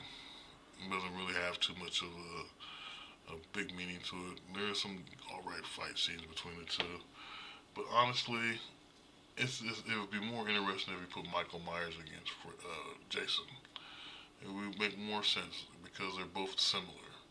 You know, they both can't die. They both got some weird teleporting crap where they walk slow, and the next thing you know, they're right next to the damn person they're killing. You know, it'd make more sense. You know, Freddy's a little unpredictable in that sense because it can go in your mind at any time. It's all it does is put you to sleep. You know, that's if they do sleep. So the story is kind of weird, but all the crap that happens with the people in between, the part where that one boy gets possessed with Freddy and he does this crap and they're coming at him and then he slices them open and there's all this crap and it's pretty good. Drag racers, man, they're always running around here. But anyway, so there is some good scenes, real good scenes. Um, well, I still think it should have been Michael Myers versus Jason. I'm gonna give this okay. This is okay. It's okay horror movie. Not super big, not super good. So let's get straight to another hood. Jason in Manhattan, which is actually 8, I think. Yeah. Friday 13th 8, where he's in Manhattan. This thing was glorified on commercials and everything. They were like, oh, Jason in Manhattan. Because back in the late 80s, the whole thing was about New York. And then every movie was about New York. You know, even Gremlins went to New York. The new batch. So everything's New York. And so they put what? Freddy in New York, or Jason in New York. And he killed some actors that are well known. Um, a lot of stuff happened when he got into Manhattan and didn't make any sense. It has to do with these people that were leaving Camp Crystal Lake and he snuck in their van. And he ended up killing them and then he's trying to kill somebody. I can't not remember who the person was he's trying to kill in that movie. It's been a long time, but it was this big thing where they're like, oh, you know, Jason's in New York and da da da. And you know, it's all right. It's glorified though. It's like I don't know how to explain it. So I'm gonna say it's okay. It's an okay movie. Moving on to the Chucky TV series. Now this is the only TV series of horror we got in this list. The Chucky TV series is way different than the Chucky movies, but I'll say it's pretty good because it keeps Chucky alive. It keeps the story going. It gives us more to think about. The boy, you know, picking doll parts together to make some kind of weird art that you know happens to be Chucky can fit into this art type of thing is a little odd. But then this whole thing where the one boy that hates him he starts to become like Chucky. The girl that was his enemy is his friend, and then the parents are involved. Then there's Miko. She's Chucky. She becomes Charles Lee Ray. I think that happened at the end of the Cult of Chucky, if I remember right. And that's the part where I get confused. So yeah, in the Cult of Chucky, Miko becomes or Charles Lee Ray, her dad, in real life. Oh my god, so much crazy. Anyway, she takes over. He takes over her body, and then in the freaking show, she's already him, and she's making out with Jennifer Tully, and that's hot. And so there's all this crap going on, and then you got freaking Andy coming back trying to kill Chucky, and all this, and all these people come and kill Chucky, and there's like this whole Halloween thing, and he's pretending to be a ventriloquist, and all this stuff. There's so much stuff that happened in the TV series because it was pretty long, and it's, you know, it's a good show. So I like the show. I'm gonna say it's great. Okay. Leprechaun Returns. Now this is the last of our Leprechaun list. And so with this Leprechaun, I'm gonna say it's a good movie. Why? Because I watched it and I was thinking, okay, this is crazy. What they did in the Leprechaun Returns is they went back to the very first Leprechaun movie. Not this one I keep talking about that I say is connected to the Leprechaun, but the other Leprechaun movie. That's actually the Leprechaun horror movie. So, different actor though.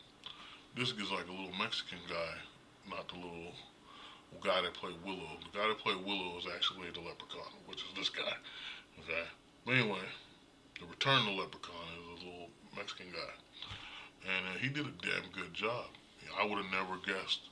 I had to go look it up, and I realized, oh, this is a whole different actor. It's not even the same guy. I thought he was just like older, and so he looks different in the leprechaun costume, but it wasn't. It's a whole different leprechaun. I was like, holy crap, this is a different leprechaun. Um, but he did a good job. They brought back the original actor from the land, that owned the land or whatever. They brought him back, and then his ghost came back, or whatever. And there was a whole thing where they had to get rid of the four-leaf clover. It became a weapon again. Um, Good movie. It's a great movie. I would say it goes, yeah, it's a great movie. So I'm gonna say Leprechaun Returns is a great movie because it goes back to the first original stuff. It's a little stupid, but it's not as funny as all the other ones because it's not the same actor. But it's still good enough to make you go, damn, that little bastard's crazy. And that's exactly what it is. So that one's a great movie. No, this Leprechaun is, I think, is the one with Rob Zombie made. Yeah, this is the one um, where it's like a copy of. So it's going back to the first movie. It's Halloween all over again, but Rob Zombie style. To be honest, you guys, I like Rob Zombie's music. I love freaking Astro Creep and all that stuff. Like, his music is the shit. The music videos, all that. When he was White Zombie, I like Rob Zombie's music. But when he made movies, horror movies, um, it's like, well, wait a minute. Let's bring it back. But apparently it would happen anyway. But, you know, when he made, what was that one horror movie he made? He made where they, like, the Devil's Rejects or whatever. One of those movies, it was so weird. Because they got all shot up at the end in the car. And I'm thinking, wow. But there's a sequel of them. And I was like, I watched it backwards or something. I'm not sure.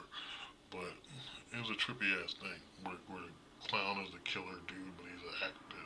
And they're all like dirty redneck killers or something. It's crazy. But this Halloween that he made with Michael Myers as a kid, they focus more of that. It makes it a little bit more interesting because it's like giving Michael Myers more of a backstory than you did in the first original movie. And so because of that alone, this Michael Myers movie, or Friday or Saturday or Halloween, will go in as cool because he worked his ass off on trying to make the background of Michael Myers seem better. And so yeah, that one's pretty good. And then let's see. So we got this Freddy Krueger. This is the last of our Freddy Krueger movies. The new Nightmare on Elm Street, which isn't called Nightmare on Elm Street, is a whole new actor. Once again, this guy is not Robert Englund. They turned the story into something different. Freddy was originally a kid killer in all the other Freddy movies. And this movie is more of a sick, perverted bastard who took photos of the kids. He was one kid he was grooming that doesn't remember she was being groomed by Freddy. Um, and then he was like a yard keeper, and there was some kind of day school or whatever you call it, a preschool, I guess. And he was brainwashing the kids and doing stuff to them. And they changed the whole myth, pretty much, of Freddy when they made this movie. And I mean, it didn't really need to be changed. Just leave it as it is and make him funny and stupid and have no real meaning. But because we live in a time period where you have to make everything dramatic, everyone's a victim, everyone has a story that needs to be told, when really some things just need to be kept private. And it's just like keep your personal crap to yourself type of thing. And yet, they just made Freddy this child molesting serial killer. It's not cool. And even though he was anyway, a killer anyway, so I don't know. Maybe that's the whole thing. Freddy just in this movie was not Freddy. And the actor that got to play Freddy, oh man, he played in some crap. I can't even remember the name of the movies he's played in, but he's acting is totally different than some other movie I watched. It doesn't even seem like the type that would be willing to play Freddy Krueger, but he doesn't hit that mark like Robert Englund does. There's something about Robert Englund playing Freddy Krueger that you're just like, yes, this guy's Freddy. And if anybody else played him, it wouldn't be Freddy, and that's what happened here. This guy's not Freddy Krueger, and they changed the story around. So, to me, this movie was bad. Worst Nightmare on Elm Street ever. Next to Part 3. And that's the end of the Freddy's. Well, going back to Jason. Now, Jason Goes to Hell. Jason Goes to Hell is tight. Okay? Jason Goes to Hell is tight because it actually paves the way for Jason versus Freddy. Even though I said Ash versus Jason versus Freddy was a comic book. Well, Jason Goes to Hell made that all possible. Because in this movie, there's a part where the dagger from Evil Dead is found in a cabin next to some book, which is the Evil Dead book, the Book of the Dead. And supposedly Jason's mom used the dagger and all that to bring Jason back to life, which means he's a Kandarian demon, or Deadite, which is what Ash always says in the Evil Dead movies. So, in that sense, because that happens in the movie, and way later, oh, plus you got this cool black brother with the cowboy thing going on. You know, he walking around. He's like, yeah, and then later on you see him in shows like Supernatural. He plays that Bobby's buddy when they go out and hunt for monsters or whatever. But in Jason versus Freddy, or no, Jason Goes to Hell. Got them all mixed up. When Jason Goes to Hell, he plays this guy going after Jason, and also there's this weird ass creature that comes and shoots up in someone's body and becomes Jason. Like it's this weird creepy shit that happens. But yeah, it ties Jason. Jason Goes to Hell ties Freddy and Ash from Evil Dead together because they're saying pretty much that he was brought to life by the stuff that Ash is fighting, and his mom used it. And then at the end, when Jason actually does die, Freddy's glove comes up, grabs his mask down to hell or whatever, which is like, okay, so now Freddy's fucking with you. So, so it's like that's where the whole thing ties together. But yet, I'm telling you, there's a comic series. Look it up. It's like Freddy versus Jason versus Ash, and it's awesome. I had a couple of those. I also had Ash, Darkman, and Ash. They're fighting and they team up. And there's a whole Army of Darkness. That's what it's called. Darkman and the Army of Darkness. And Army of Darkness, the big ass book I got. I get so much in Army of Darkness. And it's tight. Because I like Evil Dead. Especially 2. 3's alright. Everyone loves 3. Army of Darkness is always good. But 2's interesting. It's my favorite. So, yeah, so it ties everything together. And because of the fact that Ash is tied together with Jason Goes to Hell and Freddy is, it goes up to here. It's excellent. It's an excellent, excellent Friday the 13th movie. And it can't get any better because the story ties together perfect. Once again, there's this cool black dude with a mustache. I can't even grow mustaches like that. And he got this cowboy thing going on, and it works for him. And I wish I had a tight ass mustache that had any kind of style going on that worked for me. So, yeah. Okay, we're almost done with Jason now, too. We're almost done with Jason. Michael Myers keep going. I don't even know why. But anyway, Chucky 2. TV series Chucky 2. Now, there's so many clones of Chucky. Like, they made all these things and put them in this big ass truck and did that. And Bala, give me the power I bang you and all that crap. Okay? And they put all these dolls, they split Chucky's spirit up in all these different souls and different clones of Chucky. And they're everywhere messing with people. And then somehow they're all in church. You go to some Catholic school, orphanage thing. And they're giving all these kids Chucky dolls, or actually, no, not giving them to them. This is like pretty much Chucky dolls are everywhere. There's like one girl who has a Chucky doll. She thinks he's an angel, and then there's a good Chucky. The good Chucky doll is really over the top good, but stupid. And then there's like this military Chucky who's bald headed. It doesn't make any sense. There's all these different Chuckies. They baptizing Chucky. And it starts turning into the Exorcist with a Chucky doll. Except for there's not no young priest and old priest. It's just this young weird priest. And then it's so confusing, man. But it's good. It's funny. It's just really funny because there's so many damn Chucky dolls. And there's a whole thing with Miko and then the twins. So the twins happened because of Seed of Chucky. They split the son that was a doll, and these babies that were born from Chucky having sex with Jennifer Tully or something like this. It's so damn awkward. Like, oh my god! So they split the two. They're two girls, and they're both named Glenn or Glenda and Glenn, but they're the same person because they end up putting both of them into a doll later on. It's just like it was so confusing. And then this Miko girl, instead of being handicapped, she loses her legs, she loses her limbs. Like pretty much Jennifer Tully tortured the hell out of her and was taking advantage of her body. But she kept switching back from Chucky to she got some kind of crap where she's Chucky and she's Miko. So really, she's Chucky. Chucky's Chucky. There's multiple Chuckies. Everybody's damn Chucky. So season two is where I would say Chucky's at his most powerful. Just like the Wishmaster was in part two. Wishmaster, just like Freddy was and Freddy's dead.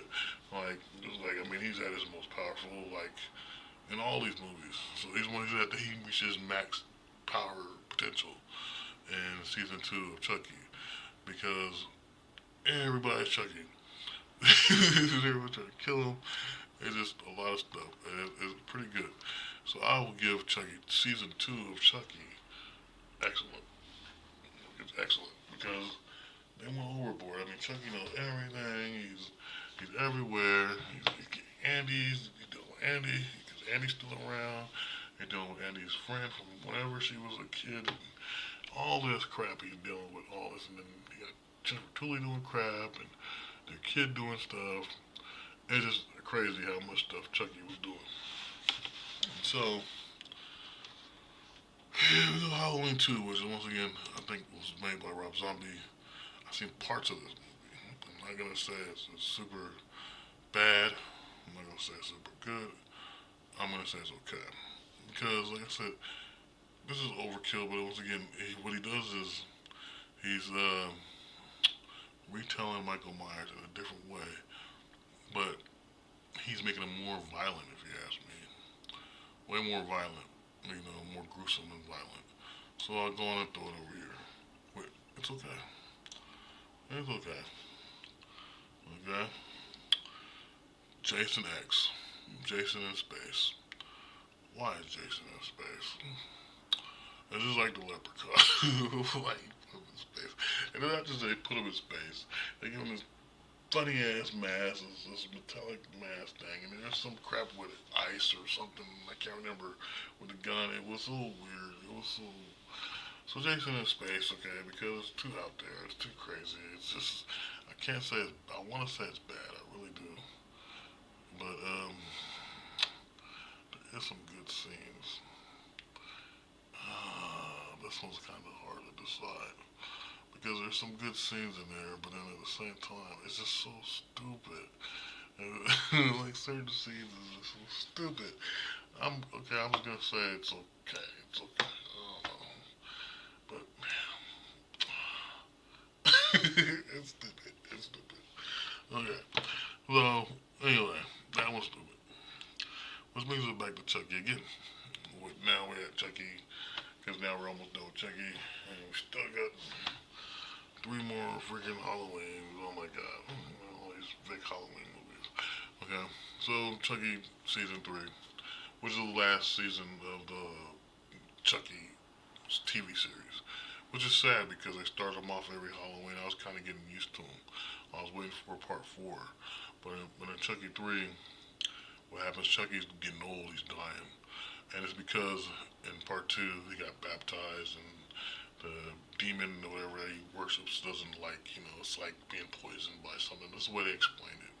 It's like being poisoned by an element that's not good for your body, and that element happens to be Christianity. Um, and so then he was getting old. He killed Andy somewhere in this movie or before in this series. And then the other thing that's a trip about this is let's see here. Well, he's going after the president. And a little girl that survived, which was the blonde girl's daughter or sister or whatever, Chucky convinced her that she's really his daughter or some crap he did. It was so weird. And so the girl's actually the accomplice of Chucky, along with Jennifer Tully, and all these people were out there being his accomplices, and he's not there. Jennifer Tully's in the prison, and she's practicing voodoo. She's controlling everybody in prison by making voodoo dolls of them and making people kill each other. And the thing with the chick that's a cook, it's supposed to be a celebrity, that thing was crazy. She killed herself. But I liked it. And then it was like, um, hmm. Anyway, the whole president thing, and they all go in just like good guy dolls, and the girl's in love with the president's son, and the younger son thinks that the Chucky is the spirit of his brother that died the year before, and yeah, he's looking old because Chucky's aging, and then there's this whole thing where all Chuckies come together. Or should I say Charles Lee Ray, which is my favorite episode. Because in this episode, Charles Lee Ray, the actor that plays Chucky, that played Charles Lee Ray, comes back. He's old as hell because he's been playing Chucky since '83, I think. I don't know, 80 something, right?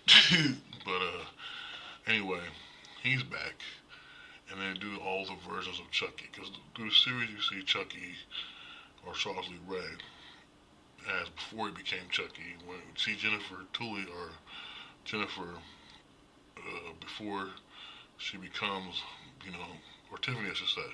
You see Tiffany before she becomes a doll too. So you see how they first met, and you think this one girl that he met, I think it's in season 2, where he's got the girl, and he calls her Red, which is what he calls Tiffany. But yeah, she was into killing people with them and everything, and then she meets Tiffany, and there's a whole different type of killing, and it was just so freaking weird how he got these girls killing with him and stuff, and then one of them was just like down, but she wasn't down as much as the other one, and the other one was Tiffany, but you would have never known. It's kind of like when you watch Cobra Kai, you're trying to figure out who Silver is, you don't know who the hell is Silver until you later on, because they both got ponytails. It's so weird, right? I don't know who created that type of writing style.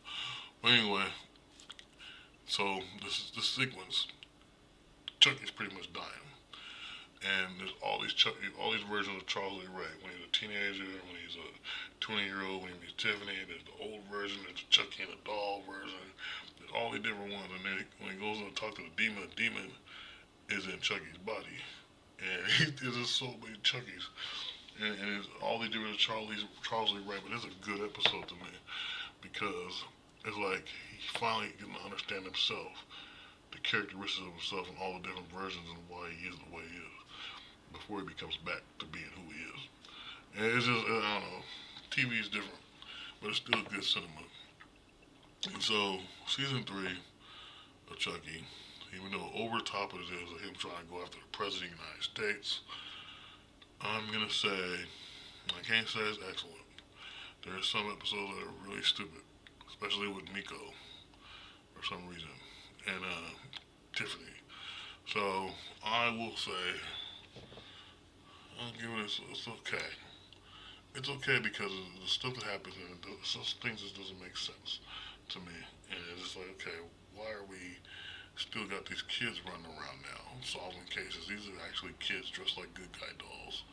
Somehow befriended the president's son, which isn't believable at all. Because there's going to be Secret Services following the kids of the president. And there's a lot of things that confuses the hell out of me. But yet, a lot of stuff that's cool, so it's okay. It's okay. Alright.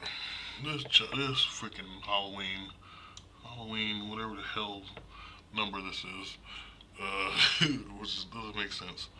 I don't even know if I remember this one. It's got to be a Jamie Lee Curtis one, but I totally don't remember this one. That one I don't know. So I'm just gonna say, I'm just gonna give this like I can't even give it a bad. I don't even know. So I'm just gonna say it's okay. Cause I don't know. I'm gonna go to the last Friday 13th movie, which I'll say this is like going back, but yet not going back. Trying to make Jason relevant again because there hasn't been a lot of Jason movies anymore. And I say they did an all right job. Okay, they did an all right job. At least they tried to bring him back into the population and make a new generation understand who Jason is. So I'll just give it cool. I'm just kind of wrap it up. We almost done. I think I've been doing this for 3 hours. I gotta quit making long tier lists. Anyway, back to Chucky again. Except for this Chucky's different. He's robotic. He's not no voodoo, and this is where it's bad. So Child's Play was owned by a certain company, and I don't remember the name of the company. I think it might be MGM Studios or something like that. But they own the name of Child's Play. So long ago they changed the name to the Bride of Chucky, and everything's been Chucky ever since. But Child's Play is still owned by this company. So they decided let's make Chucky a robotic doll, and they did. I mean, the thing that's interesting about this movie is you got Audrey Plaza in this movie as the mom, and I'll watch anything with Audrey Plaza because she's kind of hot and got these. She's like some bug-eyed crazy girl, and I can dig it. Okay, especially when she was in that movie or the TV series Legion. Love that. Love her whole role in Legion. It's perfect. You know, some other things she does. She does a lot of good stuff, but she's crazy. So I like it. And the son in this movie is kind of lame. The whole Chucky's a robot, and he's got his mind all confused because he was made from a microchip that was messed up by some guy that got fired out of a toy factory. It's crazy. Neighborhood kids are weird. It's like they had all these neighborhood kids, and they're like, trying to make Chucky do all this crap. This bad stuff when Chucky's supposed to be good. And it's just like a mockery of Chucky, if you ask me, because the Child's Play and the Chucky we know knows voodoo. There's something supernatural, and the weird part is there's a supernatural charm there because of that. It's like this weird supernatural spell that makes him not just compelling and interesting of a character, but it makes a touch that's unique and can't be beat. Okay, and it makes you say, I want to know what this doll is all about. This spiritual crap that's going on with him. I want to know what it's about. But when you make him a robot, and he's got consciousness and he doesn't, and then he can control every other technology around. That's like, wait a minute, now Chucky can control robots. Like, come on, man. And the little thing tied his mom up. He does all this stupid stuff. And it doesn't make any sense. I mean, I get that they wanted to keep the title of Child's Play and make it like that, but why not just hire back the old original crew? Because believe it or not, the same people that made Child's Play 1 and 2 have been making Child's Play all this time, all the way up to these TV series. And like I said, there's a documentary about growing up with Chucky, I think it's what's called. And they talk about, everyone that's in the documentary was in all these movies behind the scenes of Chucky. And so they could have just said, hey, let's make a younger Chucky. Well, let's make it to where some guy, maybe the way they could have did it was like this. They could have had a guy that was a toy developer get kidnapped by Chucky, which happens in Child's Play 3, to be honest. You know, they could have actually had the guy like, hey, he's kind of obsessed with Chucky, so he makes these Chucky dolls in Child's Play, the remake type of thing, and make him go around and kill people. I don't know, but it would make more sense that the guy was like, haunted by that image, and so he makes a new version, and that's what happens. And then maybe have the voodoo Chucky come and try to kill the robot version, which would have been even cooler, because that way it would have tied together. But having just some random off to the side movie about Chucky being a robot is stupid. Plus, the serial killer name of the original guy that possessed the doll in the first place sounds cool. Charles Lee Ray, that's awesome. It's an awesome name for a serial killer. It even sounds like a serial killer name. So this Chucky movie is terrible. It's a terrible movie. It's terrible. I mean, it's alright to watch. The only thing good in it, like I said, is Audrey Plaza. That's the only reason why you want to watch this movie. Oh yeah, that one black dude. He's cool too. And so, okay, Halloween Kills is an alright movie. It's a setup for Halloween Ends, which is this movie. And so, Halloween Kills, um, he's in the town, he's killing, he does all this crap. Mostly everything he does in this movie, she gets blamed about in the next movie.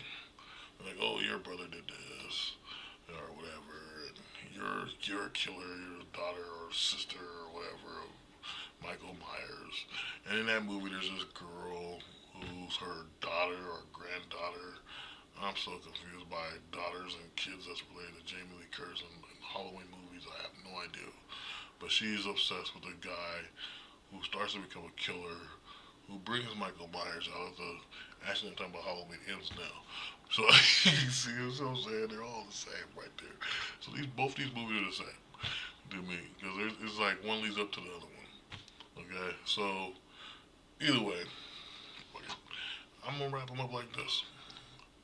They're not that bad of movies. Okay, these two are put together to me, and the thing about it is they're not that bad, but they're bad because Jamie Lee Curtis is back again, killing Michael Myers again. At the same time, Michael Myers is crazy dumb again, and it just doesn't make sense why they keep this. You're someone's ancient grandma or grand aunt or something, and you're still killing some dude from prehistoric times with a mask of really William Shatner. So, to say this movie is not great. It's definitely not excellent. Okay, I can't put it in the cool section because it's not as cool as they're trying to make it out to be. And I can say it's okay. I'm not gonna say it's bad though, but I'm just gonna say it's in the okay section too. So both of these movies doing okay, and that's what wraps it up for me. This is your horror tier categories by me. Now, my opinions on all these horror movies based off of these characters. You can go out and make your own, or you can leave me messages on my Discord, like I said, SLK Universe Discord or SLK Planet Discord. Either way, you should be able to reach me and like do a friend request thing. I don't really understand it, but go ahead. I don't really understand Discord that well, but go ahead because people have been trying to get me to do it lately, and I've been going back and forth with sending messages to people on Discord. You know, I get till I get bored, and then they'd be like, "Oh, where'd you go?" Because I got a life and I got other things to do. But I would like to know what people truly think on their own opinions of any of these horror movies. Until next time, this has been the SLK Planet, and this has been my opinions, man. So, until next time, come back to the SLK Planet and see something totally different. Peace out. Word to your mothers. Much respect to you all, and God bless. Peace out. Happy Mother's Day, y'all.